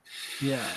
But anyway, let's move on and talk about how Drogon was overwhelmed by whites. And I was kind of thinking, like, when he's like sitting on the ground and whites start attacking him, like, why don't you just go away. Why are you still sitting on the That's ground? exactly what I was thinking. I was like, why is he just sitting there? Is he hurt from? I mean, I didn't understand that. Like, why is he just sitting there? But he eventually does, but not until like the whites are like all over him. And Daenerys has already fallen off, and the whites are completely covering him. Yeah, I did think visually that was very cool. I liked that, but I was like, what? Why is he not? What was he doing? Yeah, I did think it was a cool visual thing. Yeah, but he could have done it better. So we just assume. I'm sorry. We just assume then that he just kind of flies off and just like shakes all the whites off of him eventually. Well, you see him shaking most of the whites off in that one scene. Oh, I didn't think that most of them were shaking off. I saw him shaking some off, but it seemed like when we last saw him, he still had some on him. But I think most of them were gone. Okay, so I just assumed that he just flew around and shook them all off. Yeah, you saw them like falling like right next to Daenerys, and they started attacking her, which I thought was pretty cool because it just shows that a long fall doesn't do anything to whites; they're still fine. But I guess Drogon, maybe he was injured and he was still having to deal with all the other whites and get them off his back, but he kind of shows up a little late after Jorah's already dead. Yeah, it seems like Jorah could have used the Deus Ex Machina from Drogon, but the plot, he didn't have his plot armor on, so So another flaw that somebody pointed out that I was like, was so Jorah was outside of the walls of Winterfell. What the fuck was he doing that whole time? Was he just fighting whites the whole time, or is he just standing around waiting for Daenerys to come? They did have a scene that's set up for this because it's shortly before when like Daenerys was flying around attacking the Night King. They showed a brief scene of he could hear the dragons going, and he looked up and then started charging towards them. Yeah, but still, that entire time before that, what is he doing? Most of the whites are now inside of the walls. No, he was in the walls. Oh, he was in the walls? Yeah, they showed him. And so he heard the dragons and then went back outside the walls? Yes. Okay. All right. Well, that makes sense then. Yeah. But, I mean, I don't know how just because he heard dragons, he knew that Daenerys would need his help. That's a bit of a... Right. Yeah, but I guess it's lucky that he went out there because he was able to show up just in the nick of time. Just in the nick of time. Okay, so it was Ted Murphy who did die in the crypts. Maybe one or two red shirts. The crypt zombies we saw were sort of slow, dusty, weaponless, and useless. So maybe I know you saw them like dragging women away, and they're like, ah. I think pretty much anybody who wasn't a main character died. Well, now there was a sizable group of people at the end who walked out, but how the hell did they walk out?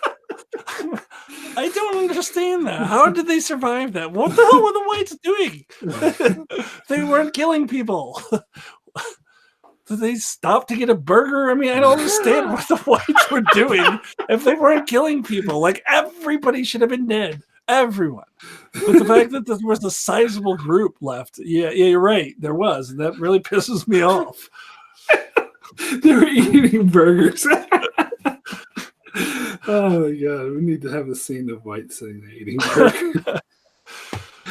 All right, let's move on and talk about. Oh, I see. Fury says, "I think the fake Shireen survived." I don't think we saw that character again, did we? No, we did. She was in the crypts.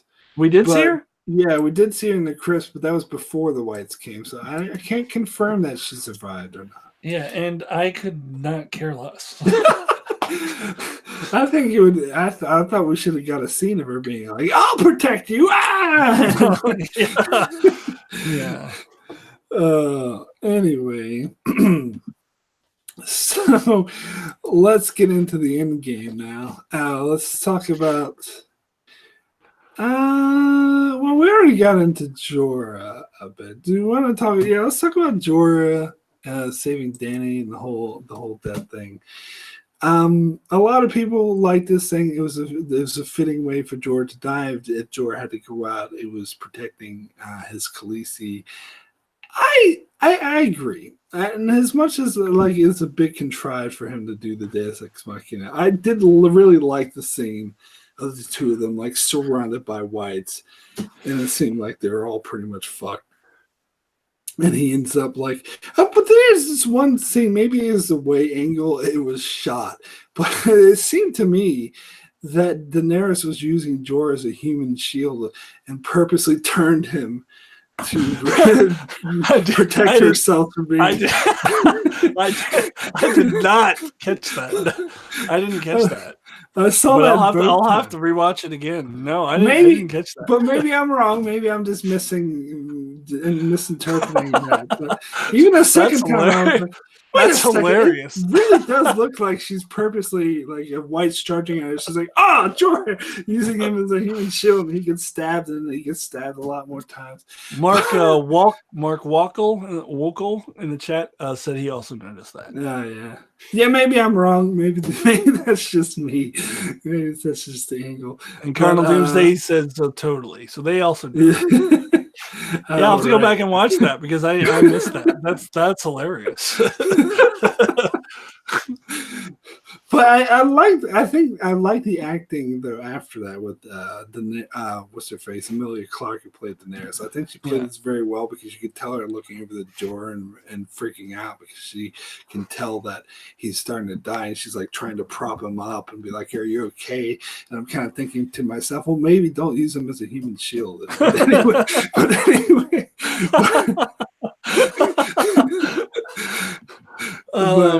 Yeah, no, I agree with you that I thought it was a fitting death. I predicted his death before the season, and so I kind of thought it would be something along these lines where he's dying protecting his Khaleesi. It's actually pretty predictable, but I thought it's predictable because it's a fitting death for him. So yes, I think that I did hear complaints about it, but I didn't have a problem with this. I like this. Well, I guess House Mormont's pretty much dead now. Then, yeah, it doesn't seem to be. I mean, there's maybe there's some other Mormont running around somewhere, but the two biggies are gone. Yeah, they only had 62 fighting men or something. And so they might be gone. And it does feel like that the Umbers are gone too. They're extinct. Yeah, and the we didn't hear anything about the Karstarks. They were mentioned in a previous episode. I think we saw the chick down in the crypts. The chick from the Karstark? Yeah. Okay. Because she was at the War Council in the previous episode because they had all the main characters and then her. And I'm like, what's she doing here? She's not a main character. She's head of the House Karstark. She's got to be at the War Council. But I'm pretty sure. I may be wrong, but I'm pretty sure I saw in the crypts. But that was before the Whites attack, so I don't know. Maybe she was a white fodder so Tyrion could live. Yeah.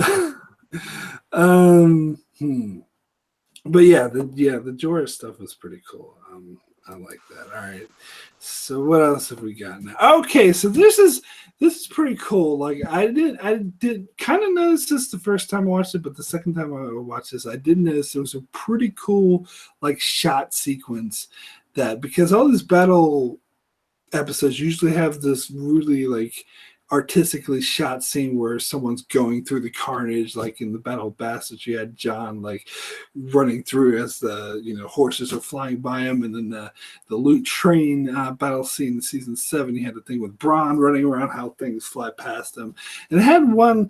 It's not as good as those two, but it was still pretty decent. When Jon runs inside Winterfell, he's trying to get the brand. So it seems like he's trying to go through Winterfell to get to the Godswood. And he looks and you see pretty much all of the characters just briefly. Some of them I didn't notice until the second watch where I had to actually look at. So I actually wrote down, first he sees Tormund and Gendry on this hill of dead people and they're killing people. And then he looks over, you see Sam on the ground sort of crying and stabbing people as he cries. And then you see Grey Worm real quick, still with his shield still killing people. And then he looks over and he sees Jaime, Brienne, and Podrick all pinned up against the wall with tons of weights trying to kill him. He just walks right past them and goes out and eventually gets trapped by the White Dragon. I thought that was a pretty decent sequence. I kind of like that. I kind of missed that. I'll have to rewatch it to catch that. Oh, right. Yeah. Yeah, because I was kind of wondering what was. In fact, I didn't even notice it was Gendry until like I paused it and watched it again. I was like, "Who the hell is that with Tormund?" I was like, "Oh wait, that's Gendry." Oh yeah. I didn't catch it. So maybe it could have been shot better, and Yeah. maybe I noticed this the second time I watched it because I had the brightness turned up. Yeah. It seems like that could have been as good as the scenes you mentioned before had they shot it well. Yeah. Like the previous scenes. Yeah, and it showed up, because it's that same sort of style where he was like fighting White as he goes and he gets out and he gets trapped by the White Dragon. At what point would it be okay for me to talk about Jon and how I did not like him in this episode? Right now, or should I wait? I was about to get into the whole Jon being cornered by a dragon thing. Why don't you start there and then I'll do my. All right. This kind of because I was going to get into the whole musical montage because it kind of bleeds into that. So do you want to? Okay, I don't want to. Yeah, let me do a rant about how useless Jon is. All right. Okay, so let's track Jon in this episode. He's flying around on the track and can't see anything like for a long time. Nothing happened. He doesn't do anything. He finally does get in a big climatic dragon battle, which he loses. Rhaegal seems to be dead. Apparently, okay. Jon is off the dragon. He then goes off after the Night King, fails to get the Night King. Night King raises up the dead. He's now completely surrounded by dead. He would be dead himself if not for Dany coming in and saving him. He goes, Bran, I gotta go get Bran. He never makes it to Bran. Instead, he just gets cornered by the White Dragon. So he fails in every single thing that he does in this episode. So my question is, if the Red God saved Beric Dondarrion in order to save Arya, why did the Red God save Jon to be king of the Seven Kingdoms and sit on the Iron Throne? Does the Red God care about the Iron Throne? Like what? Or maybe just so Jon could organize this battle, I guess you could say. Well, that I asked myself the same question. That's the conclusion I came to. That was so he would organize the battle because he's the one that seems pretty weak to me. It seems like so because it seems to me like that it was really set up and probably set up in the books, even though it hasn't happened yet in the books, to have Jon be Azor Ahai. And in the books, in the show, there is no Azor Ahai. We can talk about that later, but there is no Azor Ahai. Jon is.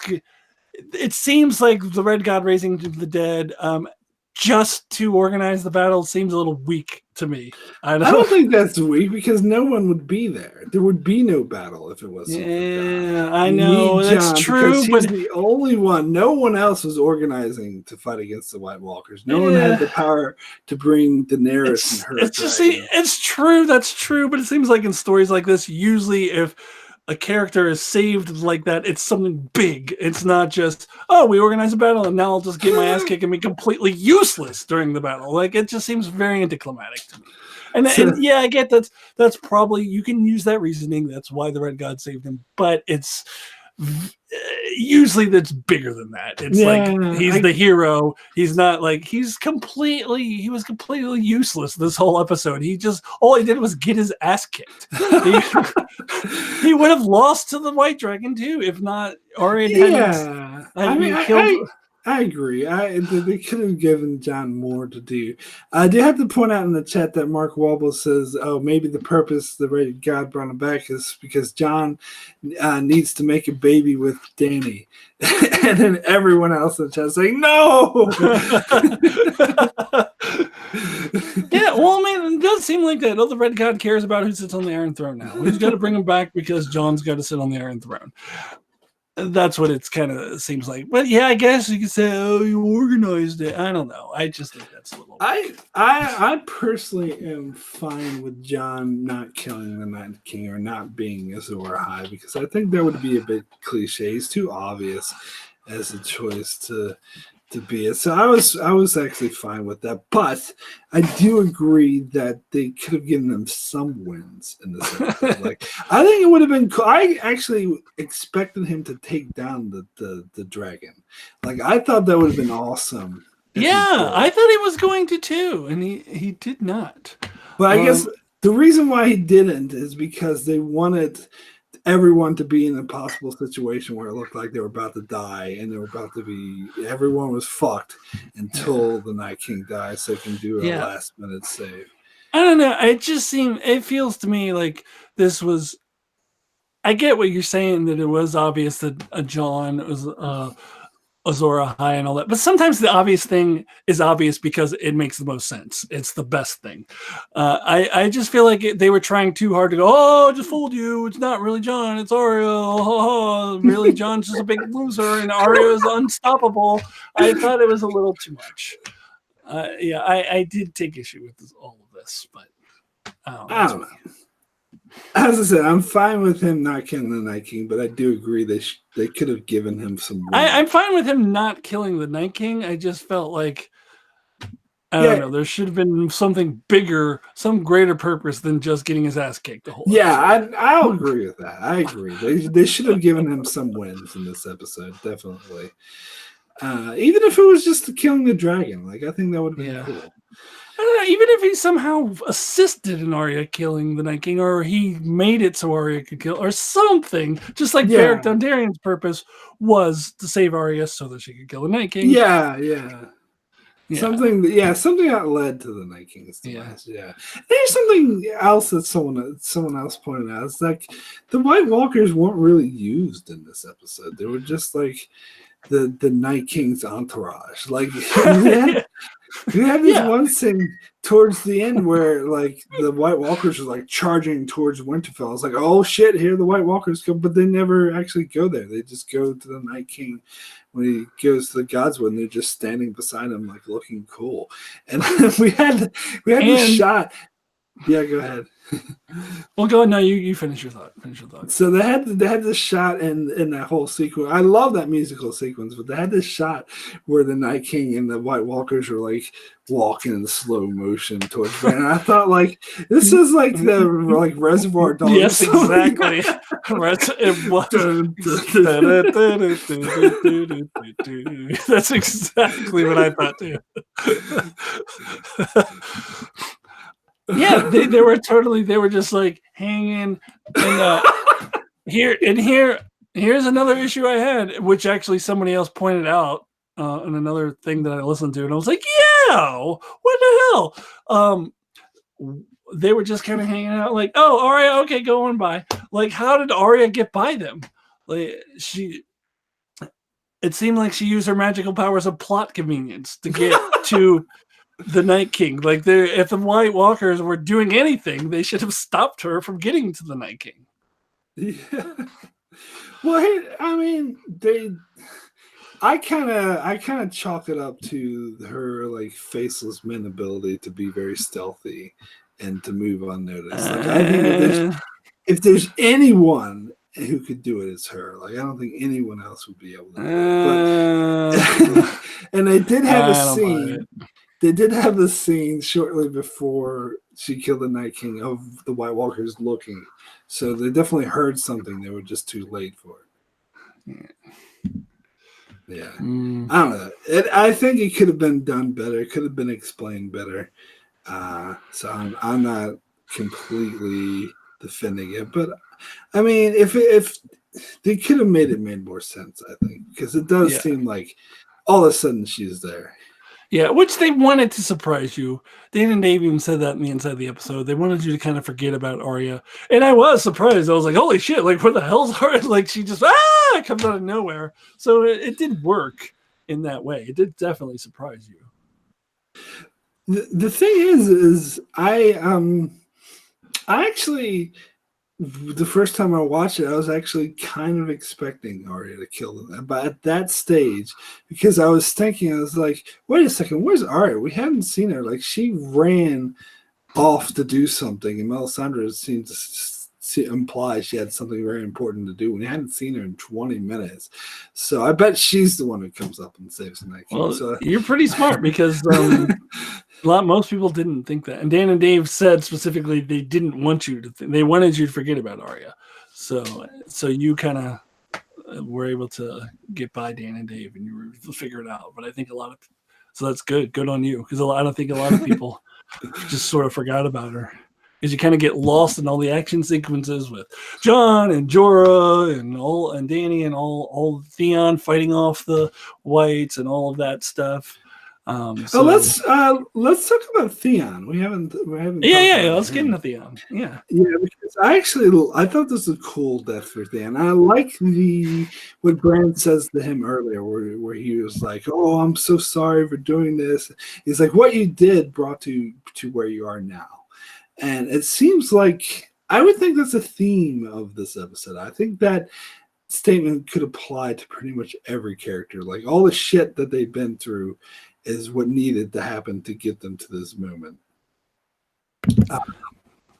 Yes. It's pretty much kind of the same thing he said to Jamie, or very similar kind of thing. Oh, yes. Yeah. If you didn't do that, then you wouldn't be here right now.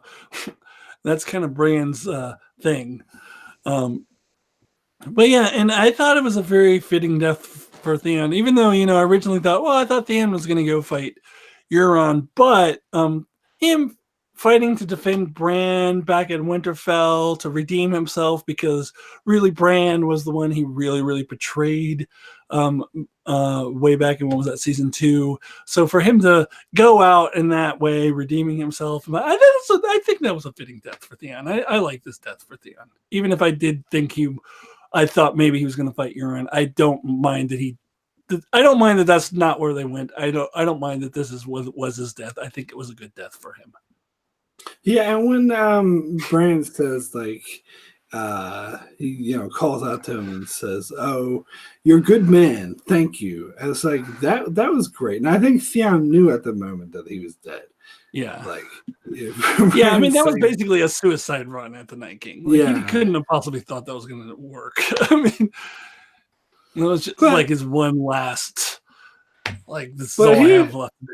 Here's also what I'm thinking, because the Knights were attacking, or the Whites, were attacking Theon and Ironborn. They pretty much killed them all, and Theon was like killing off the last of the Whites. But then they just stopped. They were like standing there doing a semicircle as the Night King and his entourage rocked up. So, but they all could have just swarmed when Theon and Bran just killed him right there. But I guess the Night King has to be all cool and show off and kill Bran himself. And plus, I don't know if it was a slow motion thing, but he took his sweet old time getting there. It's just also, he took his sweet old time killing Bran. I heard it pointed out very much a Bond villain fashion, taking his sweet time and slowly reaching for his sword after staring at Bran for 5 minutes. Then he very slowly reaches for his sword. Wait, Arya's not here yet. Wait, let me take a little bit more time. Oh, wait, I had to backtrack to talk about the thing that pissed me off or annoyed me the most about this episode. Oh, what is that? I can't believe I skipped over that. So when Dany shoots the dragon fire at the Night King and he survives, you can see him he's smirking. He has this evil smirk, I was like, what the fuck is that? The Night King doesn't smirk. How do you know that? We don't know shit about the Night King. We don't. Maybe he's just a smart, sarcastic, smirking smart. We don't know the first fucking thing about the Night King, because they didn't bother telling us. All we know is he was made by the children of the forest thousands of years ago. That's the only thing we know about him. He could be the smirkiest smirking person we ever met. We don't fucking know. But yeah, I see why you were. It's very cartoonish. It's cartoonish. Very cartoonish. He's Dr. Colossus. Yeah. Very, yes. I didn't have as strong of a reaction as you did, but I definitely agree with you. I definitely think that was very cartoonish. But all right, but let's talk about that whole musical montage, because I love that piece. I think it reminded me a lot of the Cersei blowing up the Sept thing. I think it was done really well. I like how we get the montage of all the people who are fucked in the various situations they're about to die, and you see the Night King,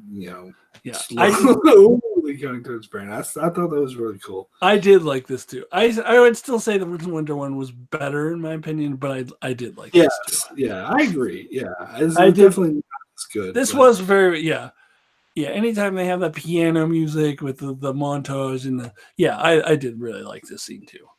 Yeah, I think this saved the episode for me. Like this part, I like so much. I'm willing to overlook most of this stuff I was complaining about.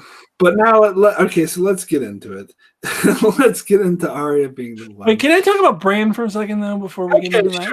Sure. Yeah. Because I was actually trying to talk about this in the chat when you were doing your review, but you didn't see me because you weren't watching everything that was said in the chat. And then and then I said it also in my review.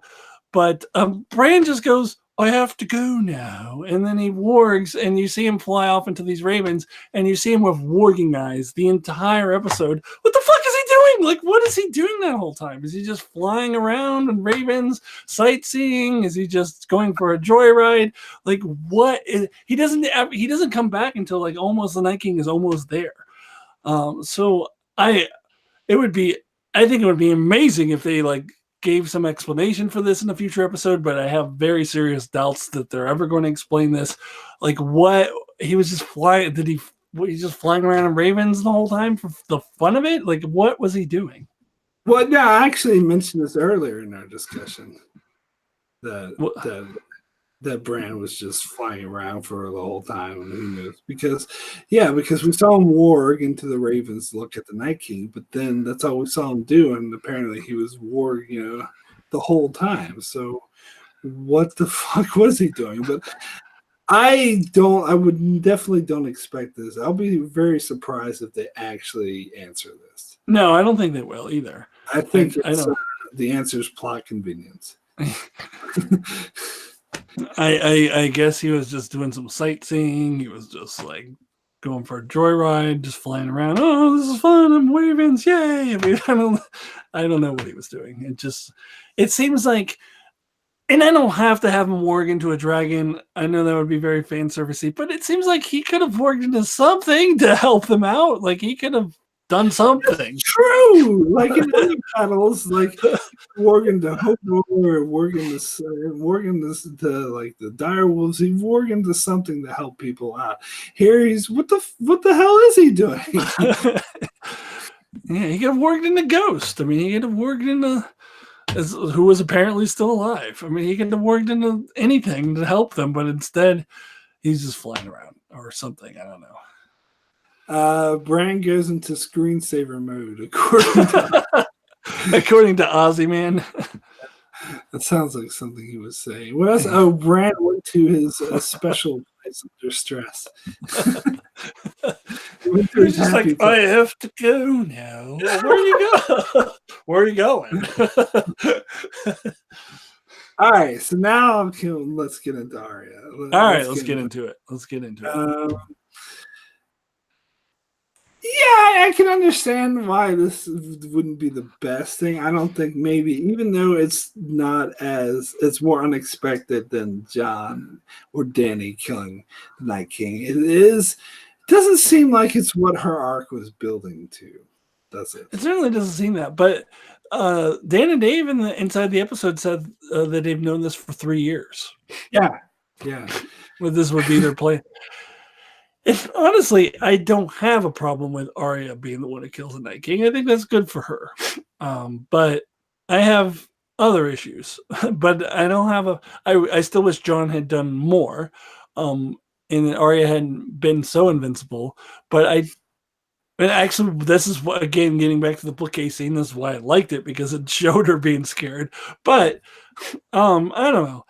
I don't have a problem with Arya killing. I have other issues, which I'll talk about in a minute. But the fact that Arya did the deed, I have no problem with that. Actually, I loved it. Actually, I thought it was great. I'm a huge Arya fan, so maybe I'm fan porting out of One it. could say it was fan servicey to have Arya do it because Arya is a big fan favorite. I thought we weren't. No, I'm kidding. I liked it. I did like it. I thought it was cool I thought it was a good callback to her little fight with Brienne, how she like dropped the dagger and did it lower because his attention was up high. I thought it was cool. I thought it was a beautifully shot, by the way. Like, yeah. Oh yeah, he's I going agree. back for his dagger, and she just comes out of nowhere, and like that was a beautiful. Yeah, shot. she's like, ah, like she just flies in. I don't know. Yeah, that was. I agree. That was beautifully shot.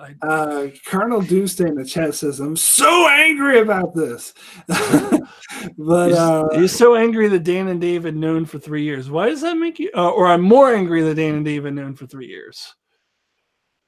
Yeah. Why are you angry that Dan and Dave have known for 3 years? Because they took a long time to plan something that was crappy. Is that what you mean? Yeah. I think they maybe could have done a better job of foreshadowing it. But I think it goes back to that line about everything that you've done has led you here. Like, I think that's true with Arya. Like, all the shit that she's been through, like the Faceless Men and everything. Without those abilities, she would never have been able to kill the Night King. But I think this is, again... So I did like it, just to be clear. Like, I thought it was awesome. But I think this, again, is kind of what you're saying is symptom of the rushed seasons. That if they had more episodes, they could have done maybe a better job foreshadowing it, because it seemed like she wasn't even taking the White Walker thread seriously. In the previous episode. Yeah. But I guess, as you say, like the whole encounter with the Whites almost being killed by them, maybe that's what, and she was like convinced they were all going to die. But I don't know. I still liked it. Yeah. But all right, let's talk about. Do you want to talk about Azor Ahai? Because here's the thing: even though they never mentioned Azor Ahai in the show, they did mention the prince that was promised. Mm-hmm. And I think Melisandre specifically said the prince that was promised was going to bring an end to the long night. And that was Arya, basically. Yeah, but if in typical present day Game of Thrones fashion, season 7 and into season 8, that will never be mentioned again. They will never tie back there'll never be any line. Oh, Arya was the prince was promised, because Melisandre's dead, first of all, so she's the one who said it. So that will never be followed up again. But you can just imply, well, I guess the prince of promise was Arya, because Melisandre said the prince of promise would put an end to it, and then Arya put an end to it. Yeah, it's like in the books, there's all these like specific requirements for Azor Ahai, like the whole Nissa a prophecy, and like they're born under what comet or all that bull, but none of that stuff was in the show. So the show kind of had free reign to just, let's just do however we want. Like we they did say born of salt and smoke, and you'd have to really, I've heard some people really putting their minds to the test and stretching to get it. So Arya was false. Yeah. Like, none of that was in the show, so it doesn't matter. Like, at the battle, there was a lot of smoke, and she was crying, so that's the salt. So, and you could say she was born again in this battle. So I'm like, all right. That's really stretching it. That's really ridiculous. No, well, that stuff wasn't in the show, so it doesn't matter. It doesn't apply here at all. No, they did say the born of salt and smoke part was in the show. Oh, okay. All right. Melisandre said that like a shitload of times in season 2. Oh, okay. All right. Yeah, but I guess there's like, let's just hope no one remembers that. Yeah. Well, see, again, this is like, because they're rushing so much, they only had 13 episodes of the last 2 seasons. They don't have time to really tell a story. It's very oversimplified. This is the oversimplified version of the story. So, and one might say dumbed down version of the story, where there is no explanation. There is no tie back to Azor Ahai or the Prince with the Promise. It's just Arya jumps in and saves the day because Arya is our favorite character. Arya is the hero. And that's all there is to it. And the Night King, again, is Dr. Colossus. There's nothing to him. Like, there's no... like I mentioned in my review, Dan and Dave said that Arya stabbed him in the same spot that he was where the Chosen of the Forest put dragon glass into that dude to turn him into the Night King in the first place. First of all, how the fuck did Arya know that? I guess it was just pure luck that she happened to hit the right spot just by luck. But secondly, see, that's the type of thing, if they had taken their time, we could have really get into that stuff and really enhance and enrich the story. But that's why I really feel like it's the dumbed down version. It's like it's action, action, action. So the casual fan can go like, woohoo, yeah, action, action. And I'm not saying that it's terrible. I'm just saying that it's simplified and it's dumbed down, and they could have made it richer by taking their time. And I do have to pose the question to you, though, because you said we did a preview with Darren and I and you a few weeks ago, and you were very, very adamant that if the Night King is Dr. Colossus, that was really going to piss you off. That was going to be like the worst thing that would totally suck. But you seem to have stepped back on that a little bit. You don't seem to... He is Dr. Colossus. That's all he was. That's all he'll ever be. But it doesn't seem to bother you. But you were very, very adamant that like the show's going to totally suck if he's Dr. Colossus. You have to have him be more than Dr. Colossus. And I said, well, Mark, I think I heard Dan and Dave said that they're not going to explore the Night King. And you said, Acton, I think you're making me think the show's going to suck by saying that. Yeah, I remember that. I think I kind of, since you said that, though, I kind of resigned myself to the fact that they weren't going to do anything interesting with the White Walkers. So you're not pissed off that he is Dr. Colossus? It doesn't bother you? No, I don't know. Like, I liked the episode enough. I thought it was interesting enough, and I didn't think he was that annoying. Other than that time he was smirking. that it wasn't annoying, but there was no depth to this character whatsoever. Yeah, that's true. But I don't know. Like, part of me, the reason why I'm kind of okay with them killing off the White Walkers and the Night King is that I think they did ruin them in season 7. So I'm kind of glad they're just getting them out of the way, because I think he is Dr. Colossus, and just have Arya kill him. Move on, because yes, they ruined him in season 7, but that fucking sucks. To me, where I'm at right now is that I feel like the whole White Walker storyline was a complete waste of my time. Why did I put any energy into this at all? There's no depth to them. They have no character. They die halfway through. All they did was get to fucking Winterfell. They couldn't even get past Winterfell. They never got into the South. They never did anything. They never conquered anything. So it's like all of this buildup from season 1, episode 1, first scene, White Walkers, all this build up, and they do nothing. They have no character. I feel like the whole White Walker storyline was a complete waste of my time and energy, and just complete waste. And yes, that started in season 7. Although I feel like they could have saved it in season 8 had they chosen to. It was still fixable if they wanted to, but they carried on with season 7 and just made them completely. I mean, just honestly a waste of my time. Like, they should have never even had the White Walkers. I don't know. I do hear you, and I do understand where your frustration comes from. But I think, like, I would be reacting the exact same way.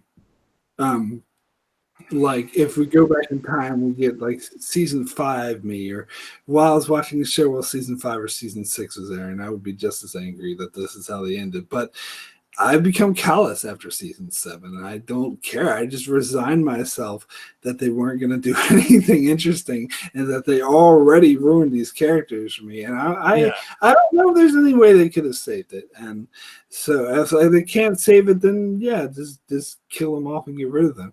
But and here's the thing, like, as far as like I do think they could have done something more interesting with them. They could have had a backstory. Like if you go back and watch any of how Game of Thrones were in videos, not just ours, but like any YouTuber, they have all these elaborate theories about like how long and drawn out the long night's going to be, and how background of what happens, like if John has to agree to like a truce and go off and be a white or something, or like they're having origins of the White Walkers. Wasn't that my prediction? I think I had something similar to that. Yeah, John had to agree. John had to agree to a truce. Yeah, that's a lot of people came up with really deep stories.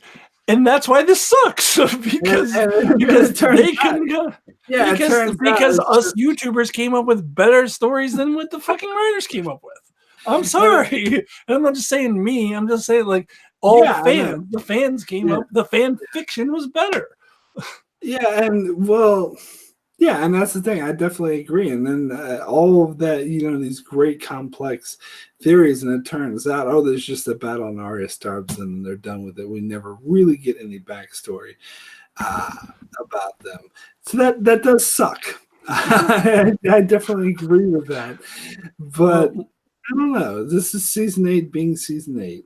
All right, Mark, I want you to answer Cardinal Doomsday's question. He says, Mark, you're resigned to it being a train wreck. Have I understood you correctly? So you're just resigned the show is going to be a train wreck. Really? No. I designed that the White Walker storyline is a good train wreck. Yeah.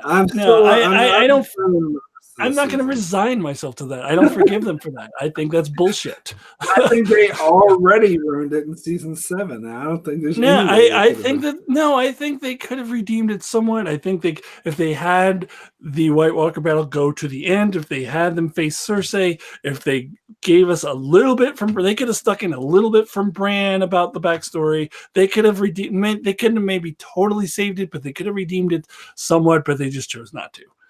So there were plenty of things they could have done to make it better than this. Well, and Colonel Doomsday is also saying that Alt Shift X thinks that the Night King will return, and that's interesting. I don't know. I'm kind of reserving judgment. Maybe they will still explain. Maybe this whole White Walker thing will tie into the ending somehow, and they will give a bit more background. Because the main thing that disappoints me is I did want more of an explanation for their motivations, and that's why the Night King does come off as Dr. Colossus to me, because they say, he wants to kill Bran because he wants to erase all memory of anything. I'm like, okay, why? Yes. Well, this is why I'm pissed off. I mean, this is why I feel like the whole White Walker storyline was a waste of my time, because we got nothing from them. We got no motivation, nothing from their characters, nothing, absolutely nothing. And then they just die at Winterfell, and they do nothing. They didn't accomplish anything. They got the last hearth. Ooh, I mean, they didn't do anything. I don't know. I guess I'm kind of just reserving judgment until I see the rest of the season. I think maybe in retrospect, when we get to the end of the season, and if that sucks too, and we get no explanation on the White Walkers, then you'll probably hear me ranting and raving about it. Well, I don't see how we're getting it. I mean, honestly, I think old shit X, and I forget who it was. Somebody in the chat mentioned earlier, and I actually typed back to them saying this. I have the feeling the Night King's still alive, and I said, you're living a pipe dream. The Night King's gone. It's over. It's done. They're moving on to, and I would. Believe me, I would love to be proven wrong. I would love to see the Night King come back and for us to get more background on the White Walkers, but I just don't see that happening. I think we're heading, it's only going downhill from here. And I would love to believe me, nobody would be happier than me to be proven wrong on this and be, okay, that was good. And I hope to God that's what happens, and I go, okay, I'm so glad that my fears were for nothing and this actually turned out to be good. I hope that's the case, but I'll be perfectly honest, I have very low hopes that really will happen. I just think season 7 has really soured me. I just think it's doom and gloom from here. I think it's all going, and I'm going to wait and see and hope that the show really proves me wrong, and just really hope that I'm wrong about this. But what I think is, this is the downhill spiral. Well, here's one thing I thought about the White Walkers, and maybe that's why I'm not so upset about this, because in season 6 they did show the origins that they were a weapon of mass destruction made by the children of the forest to kill men, and they just got sort of out of hand. So I made the analogy to the Doomsday Machine from Star Trek. So if I look at it in that perspective, then that's the purpose they serve. They serve the same, because did the Doomsday Machine in Star Trek need a backstory or a purpose? It was just a killing machine that got out of hand. Well, Mark, the Doomsday Machine in Star Trek was in one episode. One. It wasn't in the very first scene of Star Trek, and then repeatedly being teased all throughout the Star Trek series. So that's not a very good analogy. I don't know, but I think that I definitely hear what you're saying. But to be perfectly honest, the White Walkers are never an important. I was never really interested in them throughout the first 3 or 4 seasons. They were probably my least favorite storyline. So maybe I don't like this. I don't know. But well, then that just renders them pointless. Why even have the White Walkers? Just don't even have them on the show. I think they serve a purpose of being, because some people say that they're an analogy for climate change. So it's like a bigger issue that people are ignoring because they're too busy. So they beat climate change. All right, yay. But basically, it's a bigger issue that people are ignoring, and because they're too busy fighting amongst themselves. But what it did is it unified, everyone who was there, Daenerys in the north and everything. They had to unify together to defeat this one thing. So maybe its purpose will be bringing everyone together and having them have a new perspective towards the end. And depending on how, again, a lot of things are still really open to me by the end, because even if we get no more revelation on the White Walkers or their motivation, if just simply them being there and attacking has an effect on our characters and that affects the end game in some way, I think I would be happy with that. But again, I'm kind of putting a lot of faith in Dan and Dave, which I don't think they. I think the undeserved faith. You should see what Colonel Doomsday is saying, Mark. I don't think that you would agree with this. Did you see? He says the Red Angel story was better than the Night King story. No. The Red Angel story was shit. I'm kind of with it, Colonel Doomsday. I don't know. Maybe just I'm still angry. But I think you might be right. But I don't know. I'm still reserving judgment. You might hear me rant and rave about this at the end of the season. I guess you're more optimistic than I am. I don't know where this faith came from, because in our preview you were definitely more. I felt you were more pessimistic than I was. I like these 3 episodes, especially the first 2. I think that's. I love the first 2, especially the second one. Yeah, that's what I think. All 3 I liked. I mean, I had a lot more issues with the third one. Yeah, the third one I liked overall, but it just had too many season 7 issues with it that makes me think that we're getting more season 7 stuff. So I'm sorry, I was just reading the Trey in the chat says, "Shit, I'm starting to think that the Dorne story was better than the White Walkers." Okay, let's not go that. All right, let's settle down here. Calm down, people. Let's not go overboard. Let's not lose our shit here. No, I would never go that far. He does say JK, so he but I don't know. I want to talk about how you said that you think that the next 3 episodes are going to suck now. That it's going to be, Daenerys and Jon are going to sit on the throne happily ever after. They're going to defeat the evil Cersei. And if that happens, yes, that will suck more than anything in the world. And I will bitch that the world is over. But I'm actually optimistic that it's not going to happen.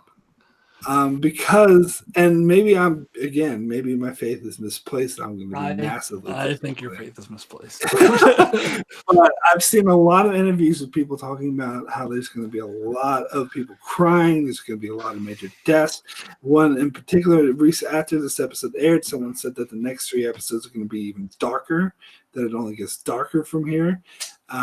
So I'm going to reserve judgment and see if that's the case. Mark, I'm reserving judgment too. I am good. I'm just holding out hope that I'm wrong. And I would love to be wrong. And I would love to come on at the end of episode 6 and be like, God, I'm so glad that I was wrong. I'm so happy that I was wrong. I was so happy that this was good. I really want to be able to say that. I just don't have a lot of optimism.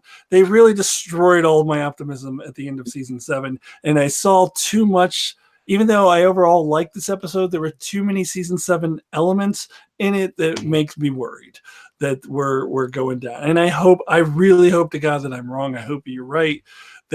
And that's good to hear. I hope it is darker. I hope we finally do get the character deaths, because this thing with everybody like Gilly fucking having plot armor is ridiculous. It's ridiculous. Like, I'm sorry, I hate to say this, but this is Game of Thrones. We need a shit ton of people to die. This is Game of Thrones. This is what it's supposed to happen. So I hope that it is really dark, because it's Game of Thrones. It's supposed to be dark. I hope you're right about that. I hope we get some deaths. I hope it is not happily ever after. I would still be happy if it does somehow end up with no Iron Throne.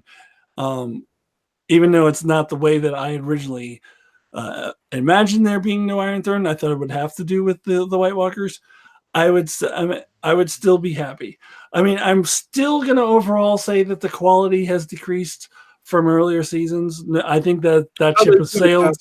Yeah, I think that ship has already sailed. But there's still a possibility that I could be wrong, and then it turns out to be a good ending. So I'll just cross my fingers and hope to God that I'm wrong. I just have very little faith, very little. I don't have faith in Dan and Dave. That is totally understandable, and I think I may be being a bit naive by trusting them. But I'm not necessarily trusting them. I'm just not ready to call suck yet. I still think it's a strong possibility that I will, and the time comes, okay.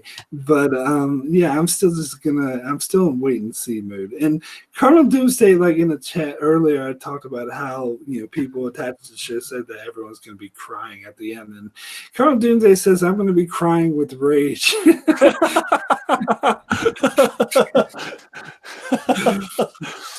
That's what I was doing at the end of season 7. I was like, I was crying with rage. Maybe, I don't know. Maybe that will happen. Mark, when we come back for our episode 6 discussion, I really hope I can say, "Oh, thank God! I'm so relieved that I was wrong." I really hope that I can say that, but I just don't have a lot of optimism. I mean, I think you're right. The ship has probably sailed on this season being amazing, or like the quality of the first 5 seasons or the first 6 seasons.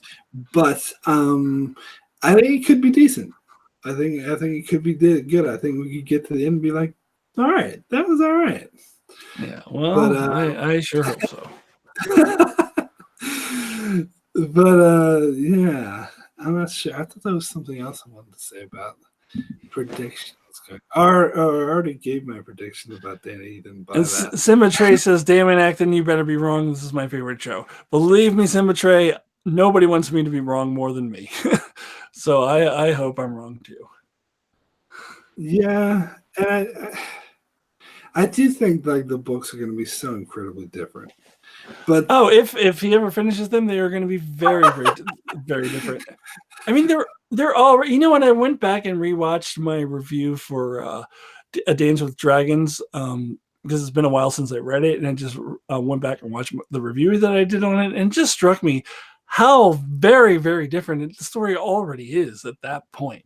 So I think that it would just get diverge, like it's almost like 2 different timelines, like just diverging in 2 completely different directions.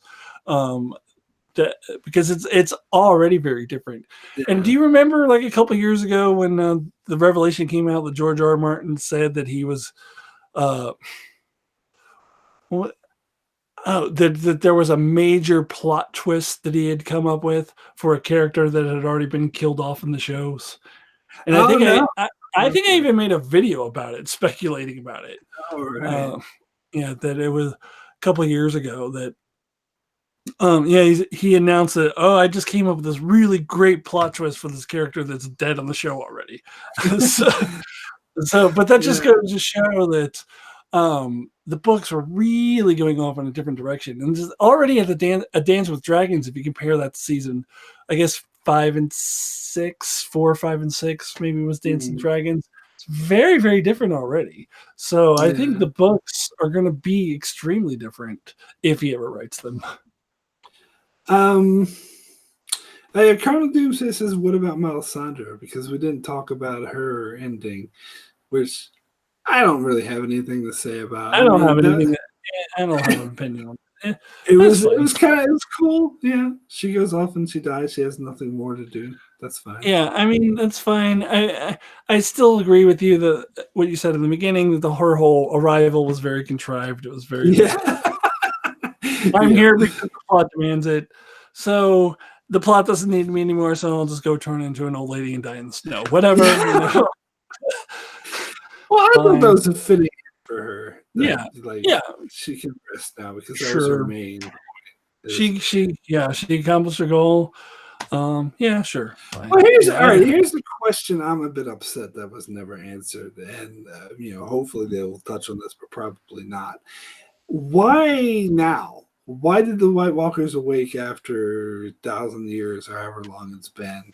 Oh, a lot of people had theories about, it's the dragons, it's this and that, but it just seems for the fuck of it. I just feel like it. Again, you're subscribing complexity to an oversimplified, dumbed down show. It's just not. They don't have that kind of complexity.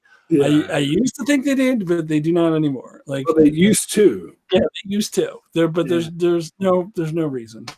They're just there for the fuck of it. I mean, I'm sure George R. R. Martin will have a reason if he ever writes the books, but in the show, they're just there.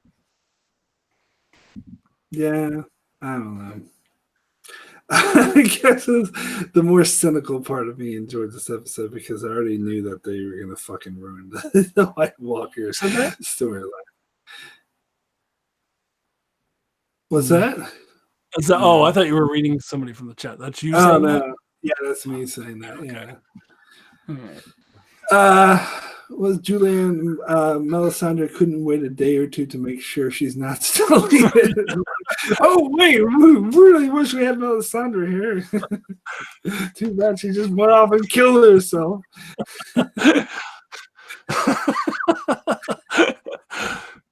No. Sure, Laura, the Red God told her that he doesn't need her anymore, so she went and killed herself.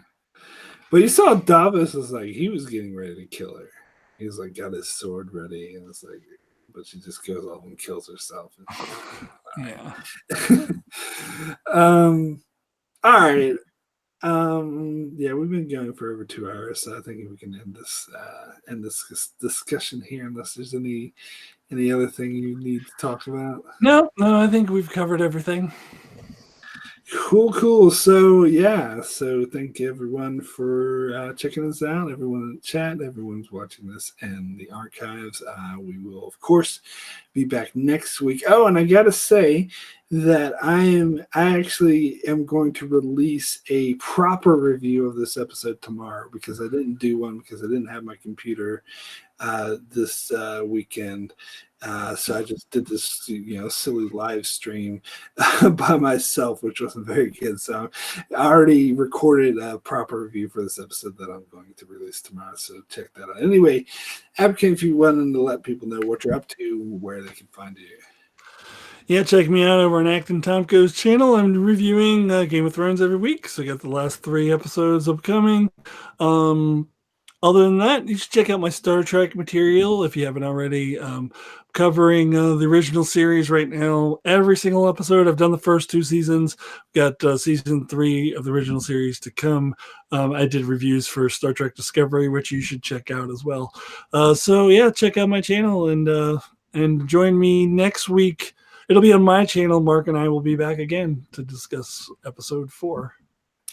Cool. And if you're finding me for the first time, I'm Mark. My channel is Enchantment of Eternity. I do these great live streams, as I said, every week with Abkim, but I also do my own reviews every week, and I also cover other shows like Star Trek and The Expanse. This week I'm doing my top 50 favorite Star Trek Deep Space Nine episodes, top 30 worst Deep Space Nine episodes. Those videos are probably going to be a couple hours long. I just rant, and I have no sort of attempt to even make it succinct or anything. So it's just for people who love to hear me just talk for a long time about Deep Space Nine. So if you're a fan of Deep Space Nine, which you should be because the show's great, definitely check those out. And yeah, just check out my channel for more Game of Thrones content. And thank you guys so much for joining. See you next time.